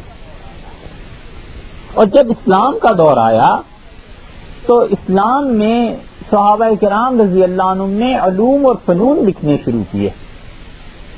انہوں نے مغازی یعنی غزوات جو تھے، جنگیں جو ہوتی تھیں، ان کو کم لکھا اور علوم و فنون کو زیادہ لکھا. عربوں کو چونکہ علوم و فنون سے دلچسپی نہیں تھی، اس لیے وہ کہاں سے لکھتے. آپ اس تحریر کا اثر دیکھیے. اس روایت پہ بحث کریں گے جب نبی کریم صلی اللہ علیہ وسلم کے خاندان کا ذکر آئے گا. ہارون الرشید کے کتب خانے ابن ندیم نے لکھا ہے کہ میں نے ایک تحریر دیکھی. ابن ندیم کا دور اور حضرت عبد المطلب کا دور جو رسول اللہ صلی اللہ علیہ وسلم کے دادا تھے، 150 برس کا فرق ہوگا اتنا. اور تحریر تو اتنی بھی محفوظ رہتی ہے، کاغذ پہ تھوڑے ہی لکھتے. انہوں نے کہا میں نے اس پہ دیکھا کہ حضرت عبد المطلب نے لکھا تھا کہ فلاں قبیلے کے شخص کو میں اتنا قرض دے رہا ہوں اور جب میں اس سے مطالبہ کروں گا تو یہ واجب الادا ہوگا. اور اس سے عبد المطلب نے لکھا کہ شاہد اللہ و ملکان، اللہ اس پہ گواہ ہے اور 2 فرشتے گواہ ہیں. اس بات 2 فرشتے شاید کرامن کاتبین مراد ہوں. تو اس سے عبد المطلب نے لکھا کہ اللہ گواہ یہ 2 فرشتے. تو ان کے ہاں تحریر تھی لیکن علوم و فنون نہیں لکھتے تھے. کوئی علم ہے، کوئی فن ہے، ایسی چیزیں نہیں تھی. اسی لیے جب نبوت کا آغاز ہوا ہے تو قریش میں 17 آدمی تھے جو پڑھے لکھتے تھے، اور ان 17 آدمیوں میں اسے عمر رضی اللہ عنہ بھی تھے جو پڑھے لکھتے تھے. اور اسی کا اثر تھا کہ اسے عمر رضی اللہ عنہ نے اپنے زمانے میں کہا کہ میں سب سے زیادہ تنخواہیں رکھوں گا ان کی جو مسلمانوں کو تعلیم دیتے ہیں، تعلیم والوں کی تنخواہ. اور اسے عمر رضی اللہ عنہ کا پھر میں سب سے زیادہ تنخواہ قاضیوں کو دوں گا. اور پھر فرمایا سب سے زیادہ تنخواہ پولیس کی ہوگی. اور فرمایا میں معلمین کو، پڑھانے والوں کو اس لیے زیادہ تنخواہ دیتا ہوں کہ اگر میں نہیں دوں گا تو بچے جاہل رہ جائیں گے. اور فرمایا قاضیوں کو نہیں دوں گا تو عدالتوں میں انصاف باقی نہیں رہے گا. اور پولیس کو نہیں دوں گا تو فرمایا گواہیاں، شہادتیں غلط ہو جائیں. 17 آدمی پڑھے لکھے تھے قریش. تو عمر رضی اللہ عنہ یہ تو ایک ہیں، بہت سے تھے. تو یہ لوگ جنگوں کے حالات لکھتے تھے، علوم و فنون سے اتنی دلچسپی نہیں. صحابہ کرام رضی اللہ عنہ کے جب دور آیا تو نبوت نے جو ان کی تربیت کی تھی، اللہ کی وحی کے جو اثرات تھے، جو برکات تھیں اس ماحول کی، ان حضرات کے آ کے معاملہ بالکل الٹا ہو گیا. اور وہ انہوں نے علوم و فنون کو لکھنا شروع کیا اور مغازی جو غزوات تھی، جو جنگیں، وہ کم ہو گئے. وہ انہوں نے کم حالات لکھے، علوم و فنون کو پوری دلچسپی سے لکھا. مثلاً یہ لکھا کہ وضو کے احکامات کیا ہیں، کتاب الصلاۃ کی احادیث کیا ہیں، خرید و فروخت میں حدیثیں کون سی ملتی ہیں، شفع کیا جائے زمین پہ یا نہ کیا جائے یہ احادیث کیا ہیں، تجارت کیسے ہوگی، سود کے مسائل کیسے ہوں گے، معاشیات کیسے چلے گی، یہ سب چیزیں لکھتے رہے. مغازی کی طرف کم توجہ ہوئی ابتدائی دور. یہاں تک کہ لکھا اس میں بھی گیا کچھ نہ کچھ مگر کم. حضرت معاویہ رضی اللہ عنہ نے عبید بن شریعہ کو یمن سے بلایا رحمت اللہ علیہ اور کہا عبید میں چاہتا ہوں کہ تم ایک کتاب لکھو. اور عبید رحمت اللہ علیہ کو کہا کہ ماضی کے واقعات اور حالات لکھو. تو عبید رحمت اللہ علیہ نے اخبار الماضیین لکھی. یہ تواریخ لکھوائی انہوں نے، تاریخ انہوں نے گویا لکھوائی ماضی. اور تاریخ بہت زیادہ اس عنوان پہ لکھا گیا. آپ اسلامک لٹریچر کبھی دیکھیں، تاریخ الوزراء مل جائے گی کہ وزیروں کی تاریخ، کون کون کس کس زمانے میں وزیر تھا. تاریخ الملوک مل جائے گی کہ بادشاہ کون کون تھے. تاریخ الفقہاء مل جائے گی، تاریخ الشعراء مل جائے گی. بھری پڑی ہیں کتابیں، ابھی چھپی نہیں ہیں. اتنا کچھ لکھا ہے اس امت نے، اتنا کچھ مسلمانوں نے لکھا ہے، اتنی علم کی خدمت کی ہے کہ آپ کبھی استنبول جائیں اور سلیمانیہ دیکھیے وہاں، اور وہاں کا کتب خانہ دیکھیے. وہ واحد کتب خانہ جو یورپ کی دسترس سے محفوظ رہا ہے، کسی کے ہاتھ وہاں تک نہیں پہنچے. اور کبھی آپ دمشق میں ظاہریہ کتب خانے میں جائیں، مسلمانوں نے اتنا کچھ لکھا ہے کہ اب بھی اگر یہ چھاپنا شروع کریں اپنے اسباب اور وسائل لگا کے اور احتیاط سے کہتے ہیں محتاط اندازے میں 50-60 ہزار آدمی ان کتب خانوں پہ لگ جائیں تو شاید 100 سال تک ابھی بھی وہ چیزیں نہ چھپ سکیں جتنا مواد پڑا ہو. یہ باتیں ایسی ہی نہیں ہیں. ہم نے تو اس امت کے زوال کا دور دیکھا ہے نا، اور دیکھ رہے ہیں اس امت کا عروج پوری دنیا کو ہلا کے رکھ دینے والا تھا. اتنا کچھ ابھی بھی لکھا ہوا ہے. معمولی بات ہے کہ ایک مصنف 70-80 کتابیں زندگی میں لکھ دیتا ہے. اتنا کچھ ہے. تو بہت سی تواریخ لکھی گئی. حضرت معاویہ رضی اللہ عنہ کا انتقال ہوا 60 ہجری میں، اور اس کے بعد 65 ہجری میں عبد الملک بن مروان آئے، اور عبد الملک بن مروان نے خود تحریر کی طرف توجہ دی. اس سے کہا لکھو. یہ سند آپ دیکھیے اب متصل ہوتی جا رہی ہے نا. حضرت معاویہ رضی اللہ عنہ، صحابہ کرام رضی اللہ عنہ کا دور تھا، وہ ایک دوسرے سے حدیثیں سنتے تھے. پھر حضرت معاویہ رضی اللہ عنہ نے کچھ چیزیں لکھوانی شروع کی، پھر عبد الملک بن مروان نے لکھوانی شروع کی، پھر عمر بن عبدالعزیز رحمۃ اللہ نے لکھوانی شروع کی. یہ سند اب دیکھیے آپ متصل ہوتی جا رہی ہے. ایسی سند کسی مذہب کسی دین کی نہیں ہے. کسی نبی علیہ الصلوۃ والسلام ان کی تمام تر عزت عصمت جلالت قدر اور شان کے باوجود ان کی امت نے ایسی حفاظت نہیں کی، نہ کر سکتی. اللہ کی مشیت یہی تھی کہ اس کے آخری پیغمبر سید الکونین حضرت محمد صلی اللہ علیہ وسلم کی سیرت مبارکہ محفوظ رہتی. خدا نے لاکھوں آدمیوں کو اس کام پہ لگا. عبد الملک بن مروان نے 65 ہجری میں جب انہیں حکومت ملی تو انہوں نے کہا لکھو، تعلیم حاصل کرو. اور سعید بن جبیر رحمۃ اللہ علیہ جو عبداللہ ابن عباس رضی اللہ عنہ کے شاگردوں میں سے تھے، انہیں کہا تم تفسیر لکھو قرآن پاک. اور سعید بن جبیر رحمۃ اللہ علیہ نے قرآن پاک کی تفسیر لکھی. وہ اب تک کتب خانوں میں کہیں نہ کہیں دیکھنے میں کوئی جلد اس کی آتی ہے، اور اس پہ لکھا ہوا اب یہ ملتا ہے کہ عطا بن دینار رحمۃ اللہ علیہ کی تفسیر ہے. یہ جب بھی کوئی محقق اس پہ لکھے گا نا، اور جب بھی کوئی تحقیق کرے گا تو پھر وہ بتائے گا کہ یہ عطا بن دینار رحمۃ اللہ علیہ کی نہیں ہے، یہ سعید بن جبیر رحمۃ اللہ علیہ کی تفسیر ہے، اور یہ وہاں داخل کی گئی. ان کے بعد عمر بن عبدالعزیز رحمۃ اللہ علیہ کا جب دور آیا تو عمر بن عبدالعزیز رحمۃ اللہ علیہ اپنے جد امجد حضرت عمر رضی اللہ عنہ کی طرح ان کا معاملہ بھی ایسے ہی تھا. اللہ نے جس کام کے لیے انہیں دنیا میں بھیجا تھا ان کے بڑے کارناموں میں سے ایک کارنامہ کل بھی غالباً عرض کیا گیا تھا کہ حدیث کو انہوں نے جمع کرایا. انہوں نے حکومت سنبھالتے ہی مدینہ منورہ میں خط لکھا اور کہا ابو بکر بن محمد کو، ابو بکر بن محمد بن عمر بن حزم. مدینہ منورہ میں بہت بڑی شان تھی ان کی، اور لوگ حدیث کے معاملے میں ان پہ اعتبار کرتے تھے. لوگ جاتے تھے سننے کے لیے. انہیں لکھا جیسے عائشہ رضی اللہ عنہا کی سب سے زیادہ روایات عمرہ رضی اللہ عنہا کو آتی ہیں عمرہ سے پیچھے. عمرہ بنت عبد الرحمن ایک بچی تھی، عمرہ اس کا نام تھا، اور اسے عائشہ رضی اللہ عنہا نے اس کو پال لیا تھا اپنے پاس، اور اسے عائشہ رضی اللہ عنہا نے اس کی تربیت کی ہے، اسے اپنے پاس رکھا ہے. نبی کریم صلی اللہ علیہ وسلم کی باتیں انہیں سناتی رہی ہیں، اور سب سے زیادہ حضرت عائشہ رضی اللہ عنہا کی روایات یہ عمرہ کے پاس تھی. کبھی اس موضوع پہ کوئی بات کرے تو پتہ چلے کہ عورتوں نے کتنے کام کیے اور انہوں نے کتنا شعر ہے ان کا حدیث میں، تفسیر میں، فقہ میں، کتنے بڑے کام انہوں نے کیے. کریمہ بنت احمد امام بخاری رحمۃ اللہ علیہ سے انہوں نے صحیح بخاری پڑھی، اور کریمہ خاتون تھی، اور ایک روایت میں یہ آیا ہے کہ 30,000 اور ایک جگہ آیا ہے کہ 90,000 آدمیوں نے صحیح بخاری ان سے پڑھی. پردے میں رہتی، وہ پردے میں پڑھاتی تھی، اور امام بخاری رحمۃ اللہ علیہ کی ایک شاگردہ تھی. ہمارے یہاں اس پوری صدی میں کئی مثال ملتی ہے کوئی خاتون اتنا اسلامی علوم کی ماہر، اور اس کی تو کئی مثالیں مل جائیں گی کہ انہوں نے کس فیلڈ میں کیا کیا کارنامے انجام دیے. تو عمرہ کے متعلق، عمرہ بن عبد الرحمن رحمۃ اللہ علیہ کے متعلق حضرت عمر بن عبدالعزیز رحمۃ اللہ نے خط لکھا اور کہا کہ تم ایسے کرو ابو بکر کہ عمرہ کی جتنی روایات ہیں وہ بھیج.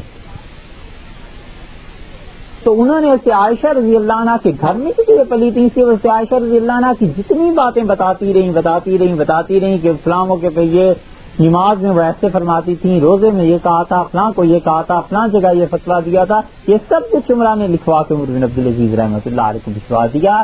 اور اس میں وہ حصے بھی شامل تھے جو حصے رسول اللہ صلی اللہ علیہ وسلم کی سیرت سے متعلق کہ غزوات کیسے ہوئے تھے، حضرت صلی اللہ علیہ وسلم نے حج کیسے کیا تھا. اس طرح سیرت ترتیب اور تشکیل پائی. عمر بن عبدالعزیز رحمۃ اللہ علیہ نے جب یہ دیکھا کہ لوگوں کو دلچسپی ہے کہ رسول اللہ صلی اللہ علیہ وسلم کے جنگی حالات اور ان چیزوں کو دیکھیں، تو عمر بن عبدالعزیز رحمۃ اللہ علیہ نے عاصم بن عمر بن قتادہ کو لگایا اس کام سے. اور عاصم بن عمر کا انتقال ہوا تھا 121 ہجری میں. انہیں دمشق میں جامع مسجد میں بٹھا دیا اور کہا کہ عاصم تمہارا بس کام یہی ہے، حکومت کی طرف سے تمہیں وظیفہ ملتا رہے گا، تمہارا کام یہی ہے کہ تم بیٹھ کے دمشق کی جامع مسجد میں ایک تو رسول اللہ صلی اللہ علیہ وسلم کے حالات بیان کرتے رہو، اور ایک نبی کریم صلی اللہ علیہ وسلم نے جس کی تعریف میں جو جملے کہے ہیں وہ بتاتے رہو لوگ. تو انہوں نے دو کام کیے، ایک مناقب کے بیان کرنے کا، ایک غزوات کا. تہذیب التہذیب میں جہاں ان کے حالات لکھے ہیں حافظ ابن حجر رحمۃ اللہ علیہ نے، وہاں انہوں نے یہ تفصیل لکھی ہے کہ عمر بن عبدالعزیز رحمۃ اللہ علیہ کے کہنے پر وہ یہ کرتے رہے ہیں کہ حلقہ قائم ہو گیا. اب حلقے قائم ہونا شروع ہوئے آہستہ آہستہ، اور رسول اللہ صلی اللہ علیہ وسلم کی سیرت کے حلقے قائم ہونا شروع ہوئے، قرآن پاک کی تعلیم کے حلقے قائم ہونا شروع ہوئے، اور سیرت کے حلقوں میں یہ باتیں آنا شروع ہوئی کہ حضرت صلی اللہ علیہ وسلم کیا تھے، لڑائیاں کیسے ہوئی تھیں، حج کیسے کیا تھا، خریداری کیسے کی تھی، مطلب مختلف ان کی زندگی کے پہلو یہ سامنے آنا شروع. یہ سند متصل. ان حلقوں میں جو حلقہ بڑا مشہور ہوا وہ عروہ ابن زبیر رضی اللہ عنہ کا بھی تھا. اور عروہ ابن زبیر رضی اللہ عنہ نے غالباً وہ پہلے آدمی ہیں جنہوں نے رسول اللہ صلی اللہ علیہ وسلم کی سیرت کو لکھا ہے. جہاں تک علم ہے پہلے آدمی ہیں جنہوں نے اس سیرت کو مرتب کیا. عروہ ابن زبیر عبداللہ ابن زبیر رضی اللہ عنہ کے بھائی تھے، حضرت زبیر رضی اللہ عنہ کے بیٹے تھے. اور انہوں نے عبداللہ ابن زبیر رضی اللہ عنہ کی تو مخالفت رہی سیاسی معاملات میں، یزید پھر اس کے بعد مروان وغیرہ وغیرہ سے، حتیٰ کہ عبداللہ ابن زبیر رضی اللہ عنہ کی جب شہادت ہوئی ہے تو ان کے جو چھوٹے بھائی تھے عروہ، انہوں نے بنو امیہ کی بیعت کر لی. یہ اس کام میں نہیں آئے، حکومتوں کی مخالفتیں اور یہ چیزیں، اور انہوں نے رسول اللہ صلی اللہ علیہ وسلم کی سیرت پر لکھا. اور سیرت پر جو کچھ انہوں نے مروان کو لکھ کر بھیجا ہے، طبری نے اپنی تاریخ میں وہ سارا نقل کر دیا. طبری نے لکھا ہے کہ عروہ کو مروان نے لکھا کہ رسول اللہ صلی اللہ علیہ وسلم کی چیزیں مجھے لکھ کے بھیجو. اور ایک جگہ عبد الملک نے لکھا، جس نے بھی لکھا عروہ نے کہا کہ میں نے اپنے والد سے سنا کہ زبیر رضی اللہ عنہ سے، اور اس طرح رسول اللہ صلی اللہ علیہ وسلم نے یہ چیزیں کی تھیں، وہ لکھ کے سارا بھیج دیا. اب سند متصل ہو گئی. نہ زبیر رضی اللہ عنہ رسول اللہ صلی اللہ علیہ وسلم پہ جھوٹ بول سکتے تھے، نہ انہوں نے بولا، نہ عروہ ابن زبیر نے بولا، اور آگے سے آ کے طبری نے اپنی تاریخ میں نقل کرتی. یہ ہے سند متصل. اب اس کے بعد اگر اس چیز کو چھوڑ دیا جائے تھوڑا بہت جو کچھ انہوں نے لکھا تھا، تو پھر اہل سیر سیرت نگار عام طور پر کہتے ہیں کہ امام زہری رحمۃ اللہ علیہ نے سب سے پہلی کتاب لکھی ہے سیرت پر. اس کی تطبیق دینی ہے تو یہ کہ عروہ بن زبیر رضی اللہ عنہ نے کچھ حالات لکھے تھے، امام زہری رحمۃ اللہ نے حالات کو زیادہ پھیلا کے لکھ دیا. امام زہری رحمۃ اللہ علیہ تھے شہاب زہری. حدیث پر انہوں نے محنت کی ہے، اور حدیث پر انہوں نے ایسی زبردست محنت کی ہے کہ انہوں نے کہا مدینہ منورہ میں میں بچوں کے پاس بھی جاتا تھا، عورتوں کے پاس بھی جاتا تھا، بوڑھوں کے پاس بھی جاتا تھا، اور میں کہتا تھا آپ کو کوئی حدیث رسول اللہ صلی اللہ علیہ وسلم کی پتہ ہو تو مجھے لکھوا دیجیے۔ 121 ہجری میں ان کی وفات ہوئی اور 50 ہجری میں یہ پیدا ہوئے تھے، یعنی رسول اللہ صلی اللہ علیہ وسلم کے انتقال کے 40 برس کے بعد شہاب زہری رحمۃ اللہ علیہ کی پیدائش ہوئی ہے، اور شہاب زہری اکابر تابعین میں سے 13 صحابہ کرام رضی اللہ عنہ کی زیارت کی ہے، اور جن سے سنا ہے ان کے بھی نام ہیں، تینوں نے کس کس سے۔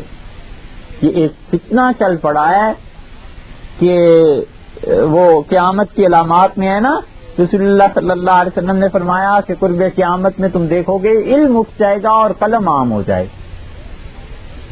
تو وہ جو علم جو ٹھوس ہوتا ہے وہ تو آہستہ آہستہ فارغ، اور قلم عام ہو گیا ہے، جس کو قلم سے لکھنا آ گیا ہے وہ بھی ان بزرگوں پر تنقید اور یہ چیز اب ایسے بھی پیدا ہو گئے ہیں کہ شہاب زہری رحمۃ اللہ علیہ پہ صفحات کے صفحات لکھ رہے ہیں کہ شہاب زہری صحیح آدمی نہیں۔ سوچنا چاہیے کہ یہ جس درخت پہ بیٹھے ہوئے ہیں اسی کے تنے کو کاٹنا ہے۔ شہاب زہری رحمۃ اللہ علیہ بہت بڑے محدث تھے، اتنے بڑے محدث تھے کہ امام مالک رحمۃ اللہ علیہ کہتے ہیں وہ حرمین شریفین کو چھوڑ کے شام جا بسے۔ تو میں نے انہیں خط لکھا کہ حضرت نبی کریم صلی اللہ علیہ وسلم نے فرمایا تھا کہ المدینہ تو خیر لہم لو کانوا یعلمون، لوگوں کو پتہ چل جائے کہ مدینہ منورہ کی زندگی کتنی اچھی ہے تو بس وہ یہیں ٹھہریں، تو آپ یہاں آ جائیے۔ تو شہاب رحمۃ اللہ علیہ نے کہا کہ اذن ناس ناسم والزمان زمان، جب وقت تھا ہم بھی مدینہ منورہ میں رہے تھے، اور جب اہل مدینہ میں وہ ہستیاں تھیں جن کے ساتھ زندگی گزارنی تھی تب تک رہے تھے، اب تو تم جیسے لوگ آ گئے۔ یہ امام مالک رحمۃ اللہ علیہ کے جواب میں لکھا ہے، اور وہ کہتے تھے امام مالک رحمۃ اللہ علیہ کہ مدینہ منورہ میں آتے تھے تو ان سے ملاقات کے لیے لائن لگتی تھی، پھر جا کر کہیں ملاقات ہوتی۔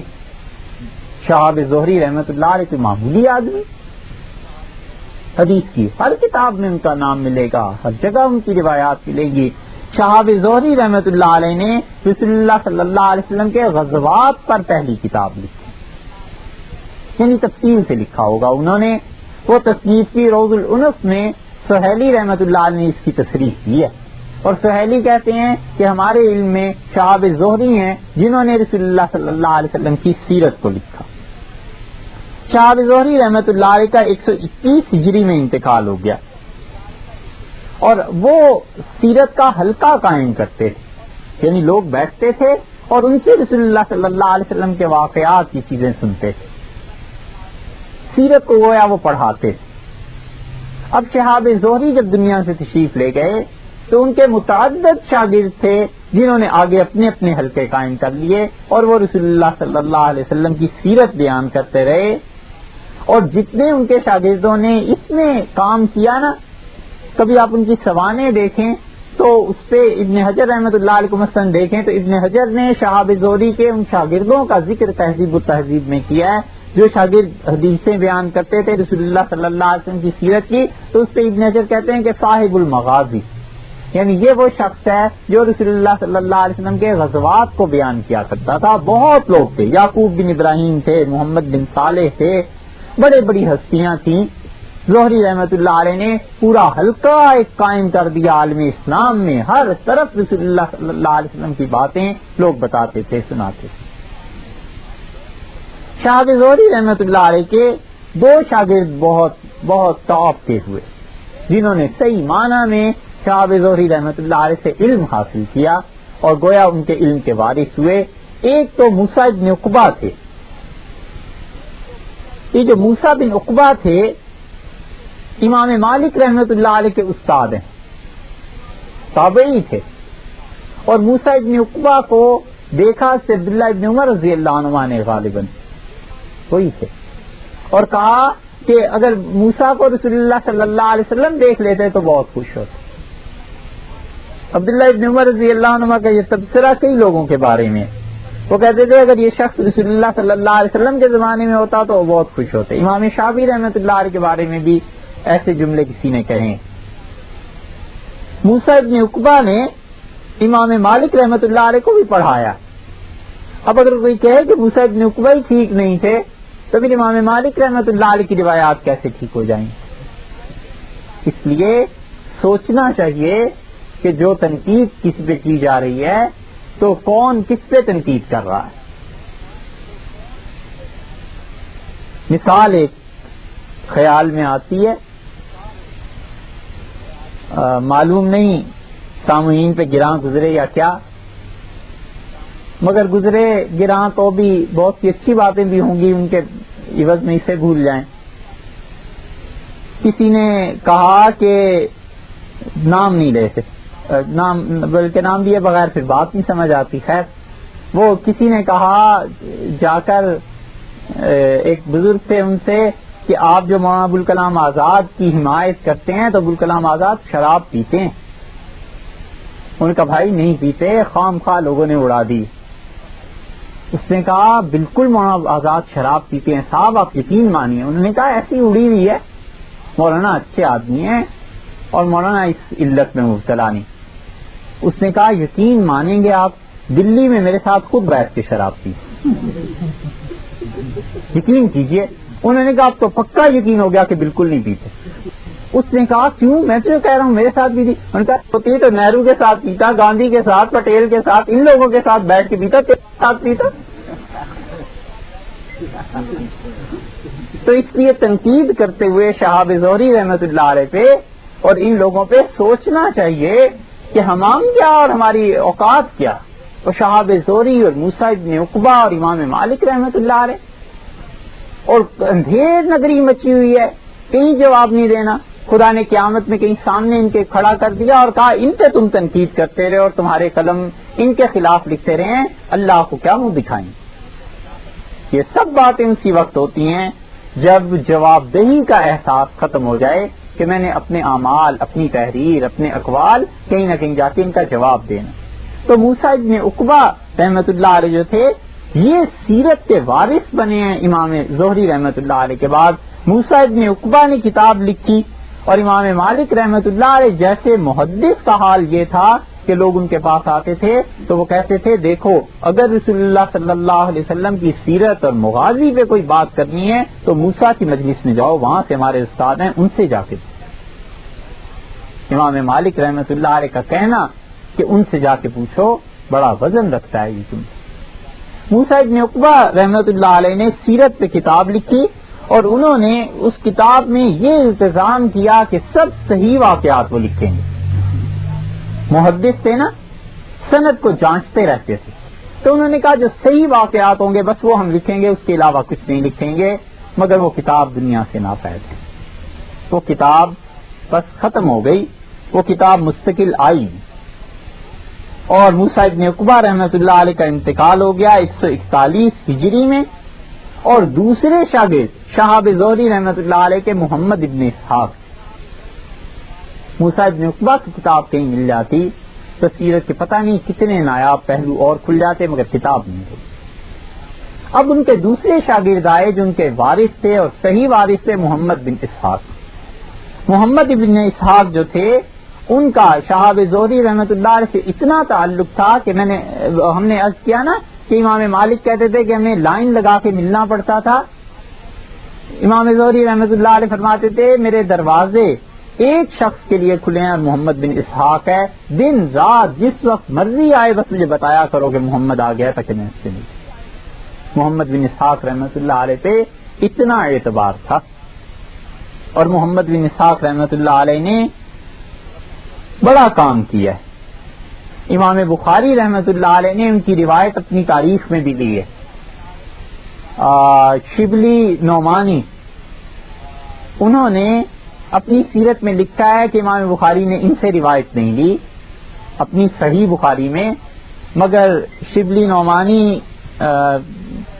بات بڑی ہے، لیکن کتاب المغازی کی ابتدا میں تعلیقات میں محمد بن اسحاق کی روایت امام بخاری رحمت اللہ علیہ نے تعلیقاً ہی صحیح نقل کی. کوئی شخص نبی کریم صلی اللہ علیہ وسلم کے علاوہ معصوم نہیں. ہوتی ہے غلطی، ہو جاتی، لیکن جو بڑے لوگ ہوتے ہیں نا ان کی غلطیاں اگرچہ بڑی ہوتی ہیں لیکن لیکن ان کے مقام اور رتبے کا اعتبار پھر بھی نہیں جاتا، لغزش قلم سے ہو جاتی ہے، کبھی آدمی کچھ لکھ جاتا ہے خیال نہیں رہتا، ہو جاتی ہیں ایسی باتیں۔ تو محمد بن اسحاق رحمۃ اللہ علیہ کی روایت امام بخاری رحمۃ اللہ علیہ نے کتاب المغازی میں لی ہے، اگرچہ انہوں نے تعلیق کر لی ہے، یہ بھی ایک حدیث کی اصطلاح ہے۔ اور محمد بن اسحاق پر کسی کی جرح اتنے وزن نہیں رکھتی جتنا امام مالک رحمۃ اللہ علیہ کی جرح، اور امام مالک رحمۃ اللہ علیہ پہ جو جرح کی ہے اس پہ قرآن پاک کے احکامات پہ ایک کتاب لکھی ہے، اگر وہ چھپ گئی تو ہم نے اس میں سارا جواب اس کا لکھا ہے، سب چیزیں لکھی ہیں محمد بن اسحاق رحمۃ اللہ علیہ کے متعلق۔ محمد بن اسحاق رحمۃ اللہ علیہ کی بعض احادیث ہیں جن پہ بات کی جا سکتی ہے، اور ان پر بڑا الزام یہ ہے کہ یہودیوں سے روایت لیتے تھے۔ اصل بات حقیقت اتنی سی ہے کہ وہ واقعی یہودیوں سے روایت کرتے تھے، لیکن یہودیوں سے ان واقعات کو روایت کرتے تھے جو رسول اللہ صلی اللہ علیہ وسلم کے ساتھ خیبر میں وہاں پیش آئیں، ان واقعات کو روایت کرتے تھے، اور ان واقعات میں کوئی مبالغہ نہیں ہے، کوئی چیز نہیں ہے، جھوٹ نہیں ہے، وہ یہودی سچ نہیں بول سکتا، جو سچ وہ بولتے تھے انہوں نے سن لیا، اسے لکھا۔ تو محمد بن اسحاق رحمۃ اللہ علیہ کی یہ ایک جرح چھوڑ دیں امام مالک رحمۃ اللہ علیہ کی، باقی اکابر محدثین نے ان کی روایات نہیں ہیں۔ 151 ہجری میں محمد بن اسحاق رحمۃ اللہ علیہ کا انتقال ہوا ہے، اور محمد بن اسحاق رحمۃ اللہ علیہ نے سیرت پہ کتاب لکھی تھی، اور جو سیرت پہ کتاب انہوں نے لکھی نا وہ اب تک موجود ہے۔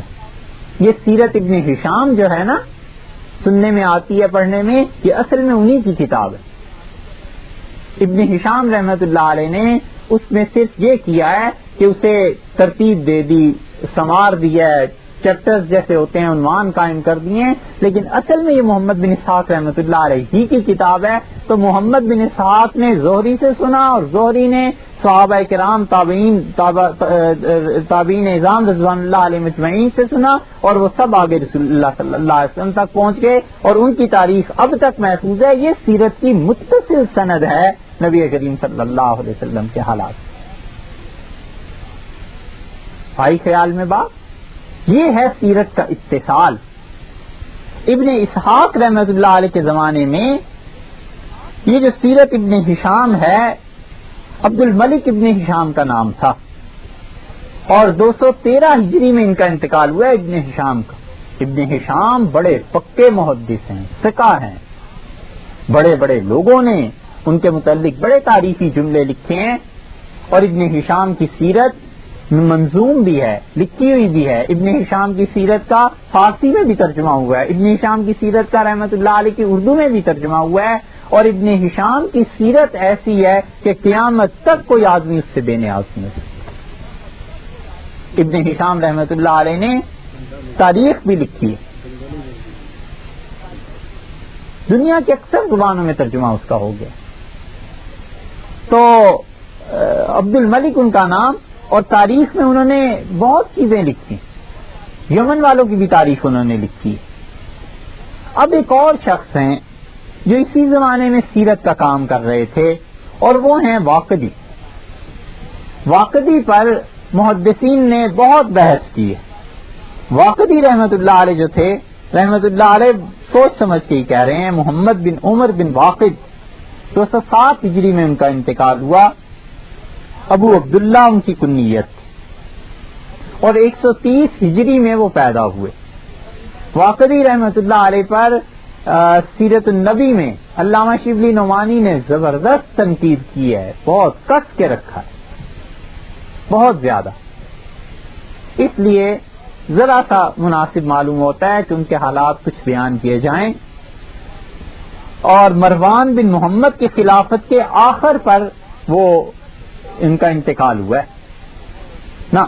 مروان بن محمد کی خلافت تھی اس کے زمانے میں 130 ہجری میں، تو ان کی خیر پیدائش ہوئی ہے، انتقال تو بعد میں ہوا ہے۔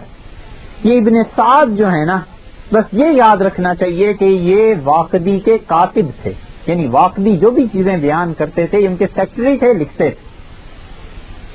طبقات ابن سعد کے نام سے جو کتاب ہے اس کی تشریح عرض کرتے ہیں، مگر یہ طبقات ابن سعد والے جو ابن سعد رحمت اللہ علیہ ہیں، یہ واقدی کے شاگرد۔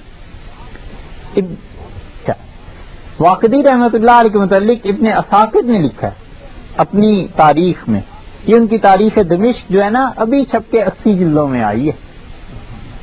ابن اساکر کی تاریخ ابھی چھپ کے آئی ہے 80 جلدوں میں. اللہ کا شکر ہے یہ چھپ گئی، حسرت تھی اسے دیکھنے، اور خدا کا احسان ہے کہ اس کی زیارت ہوئی کتاب کی. کیا کہنے ابن اساکر رحمۃ اللہ علیہ نے یہ تو ایک لکھی ہے، ان کی ایسی بھی کتاب ہے جو 700 جلدوں میں.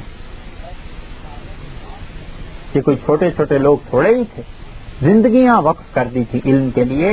مسلمان جو امت بن کے ابھرے تھے نا اور جو دنیا پر چھا گئے تھے، ان میں واقعی صلاحیتیں تھیں دنیا پہ حکومت کرنے. علم بڑی طاقت تھی اور وہ علم مسلمانوں ہی کے پاس تھا. ابن اساکر رحمۃ اللہ علیہ کی تاریخ دمشق، ایک دمشق شہر پہ جو کچھ لکھا ہے 80 جلدوں میں پورا ہوا ہے، اب چھپی ہے. تو ابن اساکر اس میں روایت لائیں کہ واقدی جو تھے وہ مدینہ منورہ میں مسجد نبوی میں کہتے ہیں ایک ستون کے ساتھ ٹیک لگا کے بیٹھے ہوئے تھے. تو کسی نے پوچھا کہ کیا چیز یاد کر رہے ہیں؟ انہوں نے کہا کہ رسول اللہ صلی اللہ علیہ وسلم کے جو غزوات تھے انہیں یاد کر رہا ہوں کہ کس کس جنگ میں کیا کیا حالات پیش آئے تھے.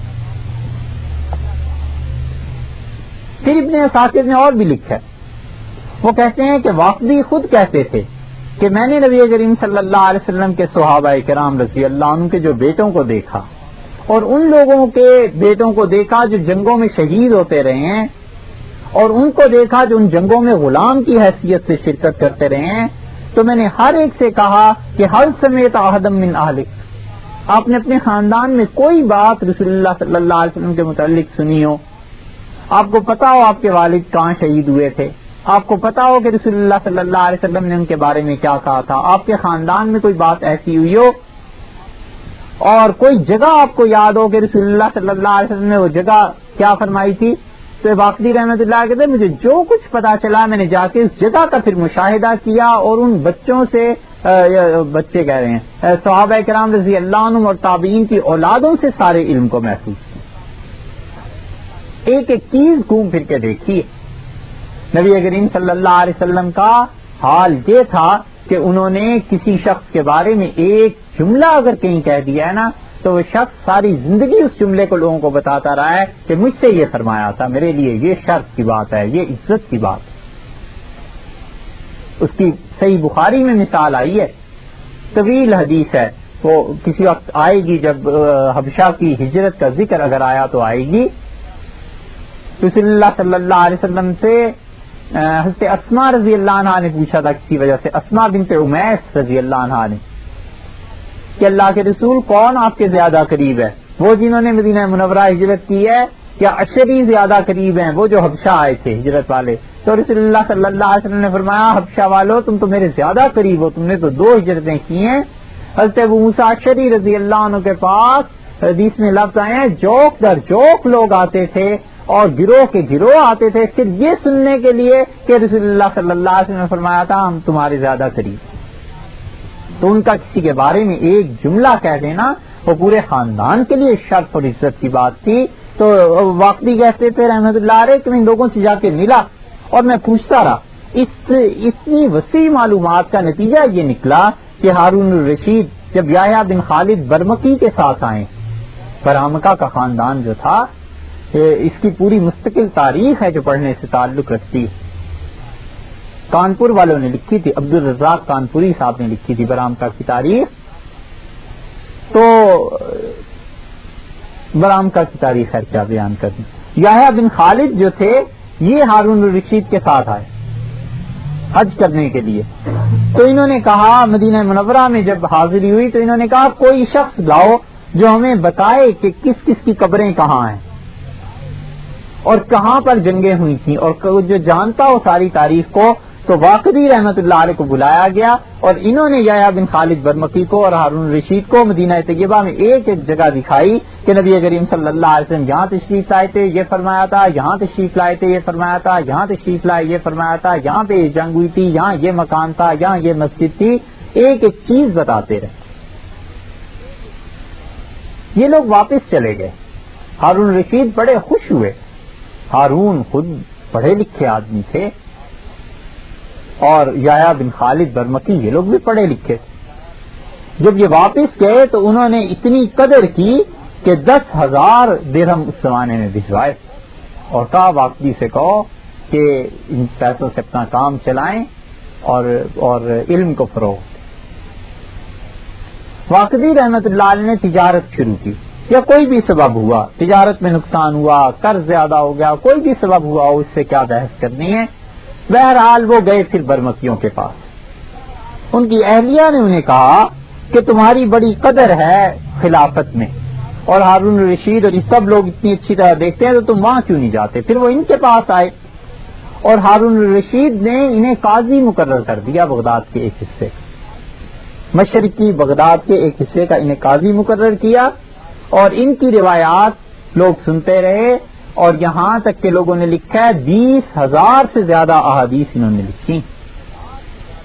ان کے شاگرد، ان کے سیکٹری ابن سعد رحمت اللہ علیہ کہتے تھے کہ رسول اللہ صلی اللہ علیہ وسلم کے غزوات، نبی کریم صلی اللہ علیہ وسلم کی سیرت اور لوگوں میں صحابہ کرام رضی اللہ عنہم میں حدیث پہ اختلاف اور احکامات اور وہ چیزیں جن پہ صحابہ رضی اللہ عنہم کا اتفاق تھا، سب سے بڑا جاننے والا یہ شخص.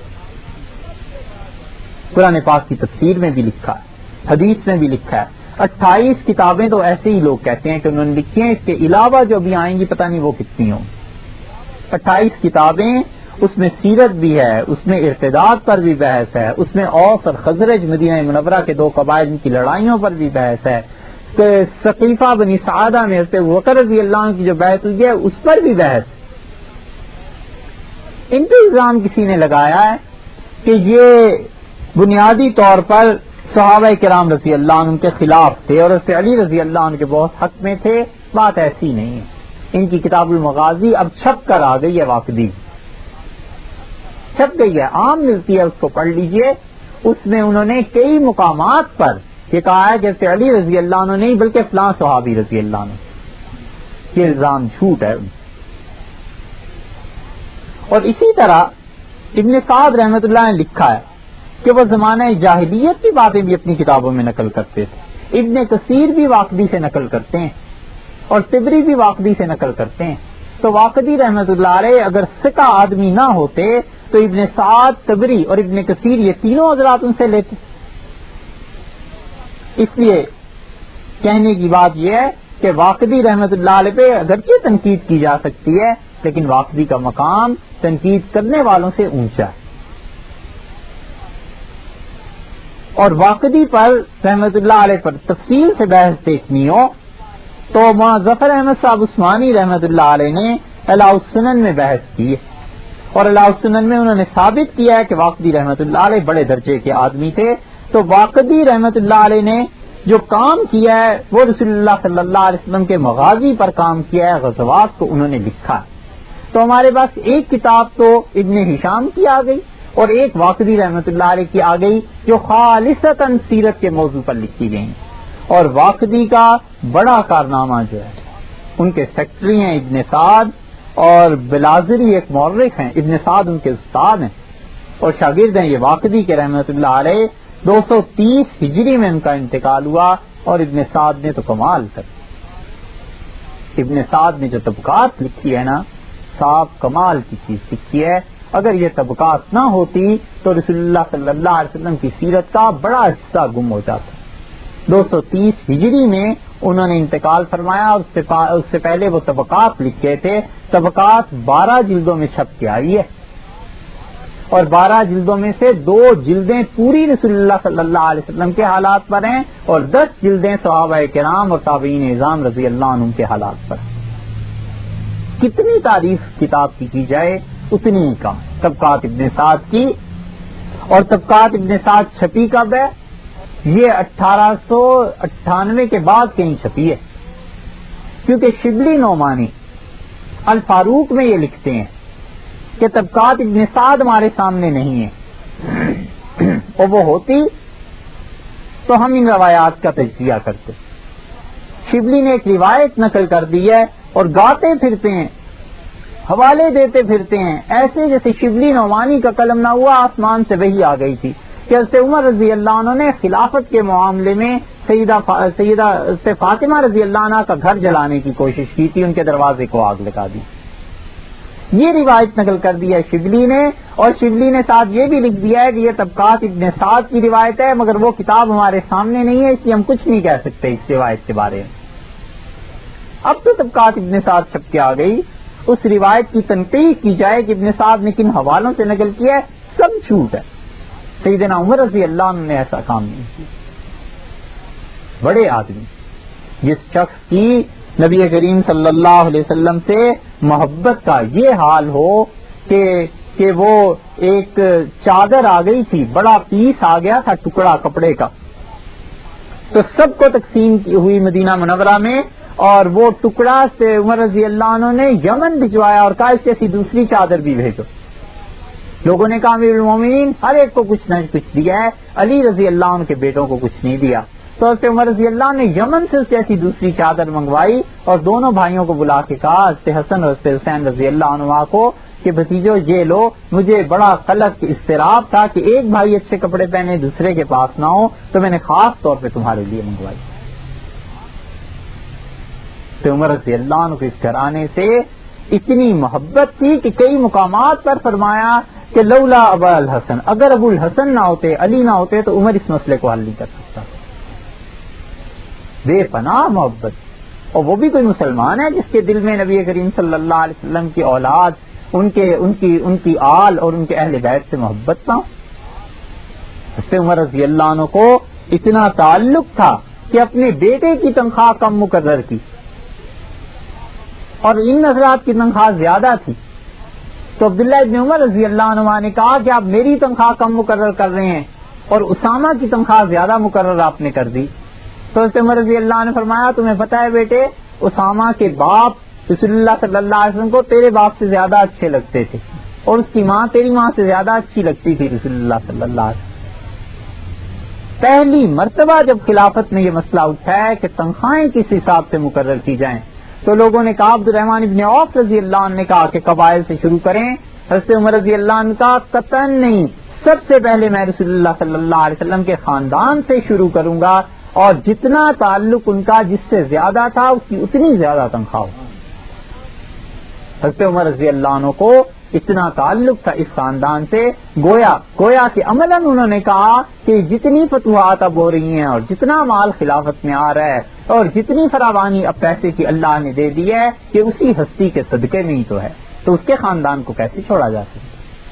تو یہ جو گاتے پھرتے ہیں نا کیسے عمر رضی اللہ نے یہ کیا. ابن سعد کی طبقات تو تھی نہیں شبلی نعمانی صاحب کے سامنے، وہ تو اب چھپ کے آئی ہے، اور یہ طبقات ابن سعد جو تھی دنیا میں نایاب ہو گئی. 1898 کے قریب حضرت عمر رضی اللہ عنہ کی سیرت لکھی ہے شبلی نے، اس کے بعد انہوں نے لکھی ہے سیرت النبی صلی اللہ علیہ وسلم، اور اللہ نے اس مبارک کام میں ان کا خاتمہ فرمایا، انتقال ان کا ہوا. بڑے مبارک کام میں وہ دنیا سے گئے. نبی کریم صلی اللہ علیہ وسلم کی چیزیں بیان کرتے، لکھتے، پڑھتے، اسی میں انتقال فرما گئے. تو طبقات ابن سعد کا یہ تھا کہ وہ دنیا میں ملتی نہیں تھی کہیں. تو 20ویں صدی کے آغاز میں جرمنی میں جو بادشاہ تھے نا، یہ ان کا کارنامہ ہے. یہ صاحب یہ جنہیں ہم عیسائی اور یہودی کہہ کے رد کر دیتے ہیں، انہوں نے بڑے بڑے کام بھی کیے ہیں، بڑی بڑی خدمات کی ہیں ان کی. جرمنی کے بادشاہ کو کسی نے کہا کہ صاحب طبقات ابن سعد ایک کتاب ہے اور وہ نہیں ملتی اور اس کو ڈھونڈنا چاہیے. پروفیسر تھے، ساخو نام تھا ان کا، جرمن تھے، اور ساخو عربی کے بھی ماہر تھے. اس نے کہا تم اس پہ کام کرو اور اس کتاب کو چھپاؤ، لاؤ. کہاں ہے؟ 1,00,000 جرمن مارک انہوں نے اس زمانے میں دیے اس ایک کتاب کے لیے. انہوں نے کہا اس کتاب کو لاؤ. ساخو نے سفر کیا اور پھر وہ کہاں کہاں گئے ہیں. استنبول کی لائبریری سے کچھ جلدیں ملی، کچھ جلدیں کہیں سے ملی، کچھ جلدیں کہیں سے ملی، اور پھر اس کے بعد پہلی مرتبہ انہوں نے یہ سارا کام کر کے ہالینڈ سے یہ نسخہ چھپایا. اتنا کام ہوا ہے اس ایک نسخے پہ. 1,00,000 جرمن مارک لگے یا اس سے بھی زیادہ ہی لگے ہوں گے. یہ تو صرف ان کو دے دیے تھے کہ کتاب. تو ساخو نے پھر کیا کیا، 12 جلدیں ملی، 12 پروفیسر مقرر کر دیے جو سب عربی پڑھے لکھے تھے، اور ہر ایک کو کہا ایک ایک جلد پہ تحقیق کرو. پھر یہ جب چھپ کر آئی ہے تو مسلمانوں نے اپنے یہاں کی کتابوں سے ملا کر دیکھا کہ کہیں انہوں نے کچھ گڑبڑ تو نہیں کر دی. ایک ایک روایت کی تنقید ہوئی ہے, کچھ گڑبڑ نہیں نکلی. جو ابن سعد رحمۃ اللہ نے لکھا تھا بس وہی ہے. یہ الگ بات ہے کہ ابن سعد رحمۃ اللہ نے ہی کوئی چیز ضعیف لکھ دی ہو, وہ الگ بات. اتنا کام ہوا ہے, علم کے ساتھ سرمایہ جمع ہو گیا تھا. بات یہ پوچھتے ہیں لوگ کہ اب اتنے بڑے بڑے نہیں پیدا ہوتے. اب اس لیے نہیں پیدا ہوتے کہ اب 30 لاکھ کی گاڑی خریدی جاتی ہے اور 80 لاکھ کی کوٹھی اور 1 کروڑ کا مکان خریدا جاتا ہے. اہل علم کی سرپرستی نہیں ہوتی. یہ نہیں نہ ہوتا کہ کوئی یہ سوچے کہ علمی کام بھی دنیا میں ہونا چاہیے. تو جو صاحب علم لوگ ہیں ان لوگوں کی اعانت, ان کی مدد ان کے ساتھ تعلق ہونا چاہیے. یہ اس امت کے زوال کے اسباب میں سے ایک سبب. اسی لیے اب شیخ الاسلام نہیں پیدا ہوتے, اور اسی لیے اب امام وقت جیسے لوگ پیدا نہیں ہوتے, اور اسی لیے اب کوئی شیخ الحرمین نہیں آتا.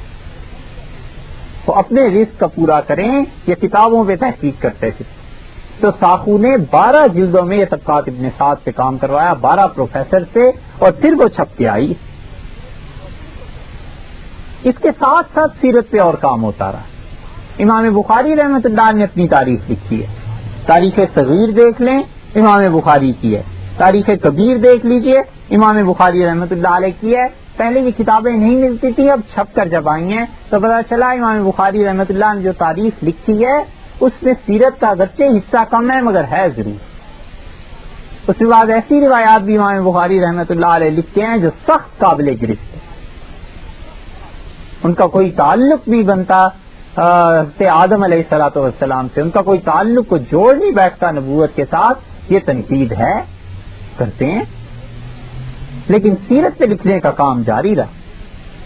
پھر تبری آئے, اور تبری نے تاریخ لکھی ہے. تبری رحمت اللہ علیہ جو تھے یہ بہت بڑے محدث تھے. ان کی تفسیر تبری بھی چھپی ہوئی ہے. انہوں نے اپنے شاگردوں سے کہا کہ ہم سوچ رہے ہیں ایک تفسیر لکھیں. تو شاگردوں نے کہا حضرت کتنی ہوگی؟ انہوں نے کہا یہی سوچ رہے ہیں کہ کوئی 2-3 لاکھ صفحے تو ہوں. شاگردوں نے کہا حضرت اتنا پڑھے گا کون؟ تو چپ ہو گئے. خیر تفسیروں نے لکھی پھر بھی 30 جلدوں میں, اور ایسی تفسیر ہے کہ قیامت تک کوئی آنے والا شخص اس سے بے نیاز نہیں ہو سکتا. بھائی ایسی تفسیر ہے تبری رحمت اللہ علیہ. تفسیر سے فارغ ہوئے تو ان کا تاریخ بھی لکھیں. تو اب وہ کتنی ہوگی؟ انہوں نے کہا تاریخ تو بہت طویل ہے, وہ تو 50 لاکھ صفحے تو ہونے چاہیے. انہوں نے کہا تاریخ اتنی کون پڑھے گا؟ تو پھر انہوں نے تاریخ لکھی 12-15 جلدوں میں, اب چھپی. تو انہیں غصہ بہت آیا. اپنے شاگردوں سے کہنے لگے تم لوگ نہ تاریخ پڑھو گے نہ تفسیر پڑھو گے, کیا بالکل ہی جاہل رہو گے؟ یہ علم تھا نا, معیار تھا, اسٹینڈرڈ تھا. مسلمان اتنے پڑھے لکھے تھے. اب جس طرح مطالعہ اور پڑھنا, معاف کیجیے گا سخت لفظیں, سور کے گوشت کی طرح مسلمانوں نے اپنے اوپر حرام کر لیا ہے نا, ایسا زوال کبھی نہیں آیا تھا, ایسی نکبت کبھی نہیں آئی. پورا دن گزر جاتا ہے اور 100 صفحے نہیں پڑھتے, کیسے جیتے؟ یہ علم ایسے ہی نہیں آ جاتا کہ خدا حلق میں کسی کے لا کے انڈیل دے. محنت کرنی پڑتی ہے, پھر جا کر کئی چیزیں سامنے آتی ہیں, اور پھر زندگی کی راہیں متعین ہوتی ہیں. انقلاب ہر زبان پہ چڑھا ہوا ہے, اور دوسری طرف علم میں کبھی پڑھ کے نہیں دینا, کبھی لکھ کے نہیں دینا, کبھی اپنے آباء و اجداد کے حالات, سیرت, تاریخ, خلافت, تفسیر, فقہ, کوئی علم سے مناسبت نہیں. تو بھلا بتائیے حالات کیسے بدلے؟ تو طبری ابن جریر رحمت اللہ علیہ نے تاریخ لکھی, اور ان کی تاریخ بھی یورپ نے ہی چھپوائی ہے. یورپ نے جتنے کام مسلمانوں کے مفاد میں کیے ہیں ان کی بھی ایک فہرست ہے پوری. اور اگر انہیں سنائیں کہ امریکہ اور یورپ نے مسلمانوں کے علمی کام کتنے کیے ہیں تو ہمارے ہاں آسان بات ہے الزام لگانا کہ یہ تو امریکہ کے جائیں. پروفیسر تھے مارگولیوس, اور مارگولیوس نے مسند احمد ابن حنبل رحمت اللہ علیہ کے ایک حرف کا مطالعہ کیا ہے. امام احمد رحمت اللہ علیہ کی مسند جو ہے اب جو آئی ہے، اب جو لیٹسٹ آئی ہے 50 جلدوں میں آئی ہے تحقیق اور تنقید کے ساتھ، اور ابھی تک ایسے آدمی کو دیکھنے کو آنکھیں ترس گئی ہوں جس نے امام احمد ابن حنبل رحمۃ اللہ علیہ کی مسند کا پورا مطالعہ کیا اور مسلمانوں میں اس کی سخت متعصب ہے یہ مارگولیس، رسول اللہ صلی اللہ علیہ وسلم کے خلاف لکھتا ہے، آگ اس کے قلم سے نکلتی ہے، سخت توہین آمیز جملے لکھتا ہے، لیکن لکھتا پڑھ لکھ کے ہے، یہ نہیں ہے ایسی۔ پوری مسند احمد کو پڑھا ہے، پھر وہ اس نے ان روایات کو اپنی نظر سے دیکھا ہے اور باقی کتابوں کا اتنا دھیان نہیں کیا، تو یہ تبری بھی چھپ کے آئی۔ امام تبری رحمۃ اللہ علیہ نے، لوگ ان پہ بھی الزام لگاتے ہیں، تبری رحمۃ اللہ علیہ اہل سنت والجماعت کے امام تھے اور اجتہاد کے درجے تک پہنچ گئے تھے۔ قبرستان میں ان کی مجتہد ہونے کی گواہی دیتے تھے، اور وہاں ان کی فقہ ایسے ہی چلتی رہی ہے صدی 1.5 صدی تک، جس طرح امام شافعی، امام ابو حنیفہ، مالک اور احمد رحمہ اللہ کی فقہ چلتی رہی ہے۔ بڑے آدمی، اب یہ بچے ان کے خلاف کتابیں لکھنے لگ گئے ہیں، مگر انہوں نے اپنی تعریف میں نبی کریم صلی اللہ علیہ وسلم کی سیرت پہ مستقل بحث لکھی، اب ہماری سند ان سے متصل ہو گئی۔ دیکھا آپ نے، سیرت حضرت صلی اللہ علیہ وسلم کی متصل سند کے ساتھ ہمارے پاس موجود۔ ان کے شاگردوں میں آگے زیاد بن عبداللہ آئے۔ زیاد بن عبداللہ ابن اسحاق کے شاگرد تھے اصل میں تو، اور ابن اسحاق کے شاگرد تھے، سیرت سے اتنا تعلق تھا نبی کریم صلی اللہ علیہ وسلم کی کہ آبائی گھر بیچ کر جتنے پیسے تھے ان سے بس لکھنے پڑھنے کی ساری زندگی کام کرتے رہے کہ رسول اللہ صلی اللہ علیہ وسلم کی سیرت محفوظ ہو جائے، احادیث محفوظ ہو جائے۔ 183 ہجری میں انتقال ہوا ہے۔ ولید ابن مسلم تھے، انہوں نے رسول اللہ صلی اللہ علیہ وسلم کی سیرت پہ لکھا، شام کے تھے، 195 ہجری میں انتقال ہوا۔ شام میں کہتے ہیں ان سے بڑا محدث ان کے زمانے میں نہیں تھا، تو لوگوں نے کہا کہ آپ کیا کر رہے ہیں؟ تو انہوں نے کہا رسول اللہ صلی اللہ علیہ وسلم کی سیرت لکھ رہا ہوں، یہ کتاب رہ گئی۔ کسی نے پوچھا اس سے پہلے، تو انہوں نے کہا 70 سے زیادہ کتابیں لکھی۔ پھر وہ سیرت لکھنے بیٹھے اور حضرت صلی اللہ علیہ وسلم کی سیرت لکھی۔ عبد الرزاق بن حمام بن نافع رحمۃ اللہ علیہ اتنے بڑے آدمی تھے، تفسیر ان کی اب چھپ کے آئی ہے، اور عبد الرزاق ابن حمام رحمۃ اللہ علیہ نے بھی سیرت لکھی ہے۔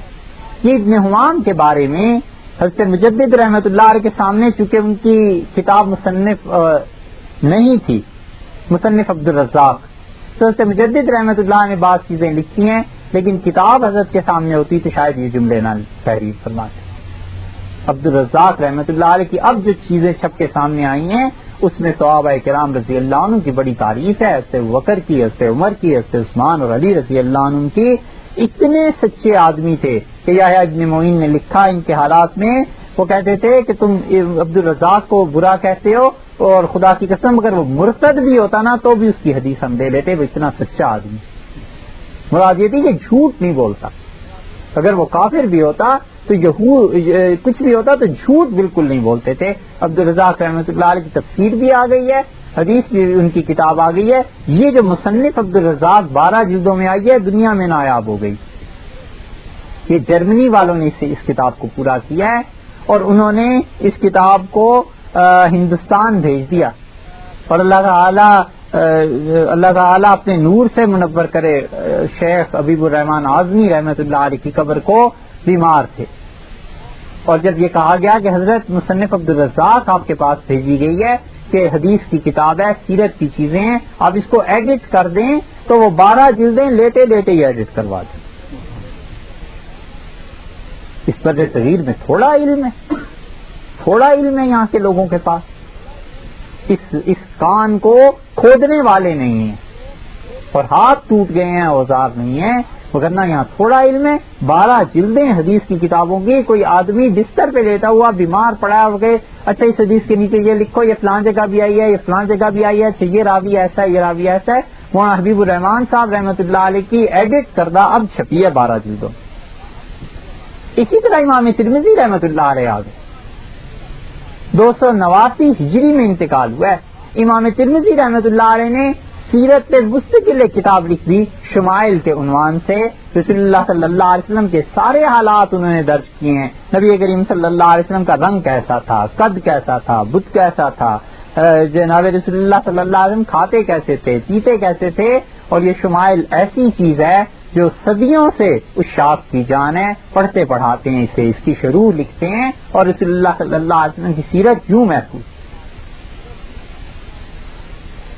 اسماء الرجال کی کتابیں آ گئی, 3 روایات کو پرکھو. اسی وجہ سے کہ نبی کریم صلی اللہ علیہ وسلم اور ان کی اولاد, ان کا گھرانہ, ان کے آباء و اجداد, ایک ایک چیز لوگوں نے محسوس کی ہے. یہ سارا علم آپ دیکھیے تو حقیقتاً سیرت کا علم ہے. آپ دیکھیے حقیقت میں تو یہ ساری کی ساری چیزیں اسی لیے. پھر انہوں نے چھان پھٹک کے وہ روایات بھی الگ کر دی جن روایات کے متعلق کہا جا سکتا تھا کہ یہ جھوٹ ہے. مثلا موضوع روایات پہ ہم نے عرض کیا تھا کہ مستقل تصانیف لکھی گئی. حاکم رحمت اللہ علیہ نے روایت لکھی ہے کہ حضرت آدم علیہ الصلوۃ والسلام سے جب کوئی خطا ہو گئی تو انہوں نے رسول اللہ صلی اللہ علیہ وسلم کے واسطے سے اللہ تعالیٰ سے معافی مانگی. تو اللہ تعالیٰ نے کہا کہ تمہیں محمد صلی اللہ علیہ وسلم کا علم کیسے ہے؟ تو انہوں نے کہا میں نے عرش پہ دیکھا تھا, کلمہ لکھا ہوا تھا, اس میں اللہ آپ کے نام کے ساتھ حضور اقدس صلی اللہ علیہ وسلم کا بھی نام تھا. اب یہ حدیث اگرچہ حاکم نے نقل کر دی ہے مگر ابن تیمیہ رحمۃ اللہ علیہ نے سخت چرا کی ہے, بعد والوں نے سخت چرا کیا ہے. وہ کہتے ہیں یہ بالکل کوئی حدیث نہیں. اور یہ کہنا کہ رسول اللہ صلی اللہ علیہ وسلم نہ پیدا ہوتے تو دنیا ہی نہ پیدا کی جاتی, انہوں نے اس پہ سخت اعتراض کیا. محدثین نے معیار کو قائم رکھا ہے. علیہ باللہ یہ تصور میں نہیں آ سکتا کہ حضرت صلی اللہ علیہ وسلم کی کوئی تنقید, کوئی توہین کرے, مگر جو روایات جس درجے کی تھی وہ لکھتے چلے گئے. امام طبری رحمت اللہ علیہ بغداد میں آئے اور بغداد میں ایک آدمی بیان کر رہا تھا وائز جو ہوتے ہیں نا, علم نہ ہو اور محض لوگوں کو خوش کرنے کے لیے اور پیسے کمانے کے لیے اور اپنی شخصیت کا دھاک بٹھانے کے لیے جو وائز قسم کے لوگ ہوتے ہیں نا, وہ ایسی غلط سلط روایات ہمیشہ بیان کرتے رہتے. تو عوام تو پھر عوام ہوتے ہیں. وہ ایک وائز نے بیان کر دیا بغداد میں, اس نے کہا قیامت میں اللہ تعالیٰ اپنے ساتھ رسول اللہ صلی اللہ علیہ وسلم کو بٹھائے گا. امام طبری رحمۃ اللہ علیہ کو بڑا غصہ آیا. انہوں نے اپنے گھر کے باہر لکھ کے لگا دیا کہ خدا کا ہم نشین کوئی نہیں ہوگا قیامت. اور بالکل صحیح ہے, یہ کہ اللہ اللہ ہے اور نبی کریم صلی اللہ علیہ وسلم تمام تر عزت, احترام, ان کی شان, ان سب چیزوں کے باوجود بہرحال اللہ تعالیٰ کا مقام اور مرتبہ اس تک تو نہیں, کوئی تصور بھی نہیں کر سکتا. طبری رحمت اللہ نے لکھ کے لگا دیا. لوگ جب واز سے فارغ ہو کے نکلے باہر, انہوں نے یہ جملہ پڑھا تو اتنی پتھراؤ کیا اس گھر پہ, اتنا پتھراؤ کیا کہ ان کے باہر کی 4 دیواری پتھروں میں گری. ایک حدیث اپنے پاس سے گھڑ لی ہے اور گھڑنے والوں کو بڑے نفع ہوئے اس سے کہ رسول اللہ صلی اللہ علیہ وسلم من عشق وعفا وقتم, جس نے عشق کیا پھر پاک رہا پھر اس عشق کو چھپایا, ماتا ماتا شہیدن, وہ مرا تو شہادت کی موت مرا. یہ حدیث لکھ لی. ابن قیم رحمت اللہ علیہ نے زاد المعاد میں لکھا ہے اس حدیث کو نقل کر کے. وہ کہتے ہیں اس حدیث کی سند سورج کی طرح روشن ہوتی اور صاف ہوتی تو بھی یہ جھوٹ ہے, رسول اللہ صلی اللہ علیہ وسلم نے ایسا جملہ نہیں. محدثین جو ہوتے ہیں وہ موضوع روایات کو کیسے پرکھ لیتے ہیں اور کیسے پتہ چل جاتا ہے. اصل میں صراف جو ہوتا ہے نا, وہ جب سکے کو پرکھتا ہے تو کھن کی آواز آتی ہے نا, اس آواز سے سمجھ جاتا ہے کہ یہ سکہ کھوٹا ہے یا سکہ صحیح. بالکل اسی طرح نبی کریم صلی اللہ علیہ وسلم کی باتیں, حدیث, اس میں نور ہوتا ہے اور محدثین اس کے الفاظ, اس کی ادائیگی, ان چیزوں سے ہی سمجھ جاتے ہیں کہ حضرت صلی اللہ علیہ وسلم یہ فرما سکتے تھے یا نہیں فرما سکتے تھے. مگر اس درجے پر اور اس مرتبے پر پہنچنا بڑا کاردار ہے. تو اس لیے سیرت متصل ہے. سند سمجھ میں آئی ابن اسحاق کی, عروہ ابن زبیر رضی اللہ عنہ, واقدی رحمت اللہ علیہ, طبری کی, امام ترمذی کی, بخاری کی, ابن سعد کی رحمت اللہ علیہ مجمعین. یہ وہ بات ہے جو ہم کہتے ہیں کہ نبی کریم صلی اللہ علیہ وسلم کی سیرت متصل ہم تک پہنچی ہے. ہمارے درمیان اور رسول اللہ صلی اللہ علیہ وسلم کے درمیان جو واسطے ہیں, ہم اپنے ایک ایک علمی اور روحانی باپ کو پہچانتے ہیں کہ وہ کس درجے کا تھا، کہاں سے سند آئی تھی، کس سے حدیث لی، کیا روایت بیان کی، اور یہ شرط صرف اسی امت کو حاصل ہے. دنیا میں کوئی نبی علیہ الصلوۃ والسلام ایسے نہیں ہیں جن کی امت کو یہ شرط حاصل ہو. اس بنیاد پر ہم کہتے ہیں کہ قرآن پاک کے ساتھ ساتھ سیرت طیبہ کا بھی مطالعہ ضروری ہے، اس کے حلقے بھی ضروری ہیں. اللہ تعالی ہمیں اور آپ کو عمل کی توفیق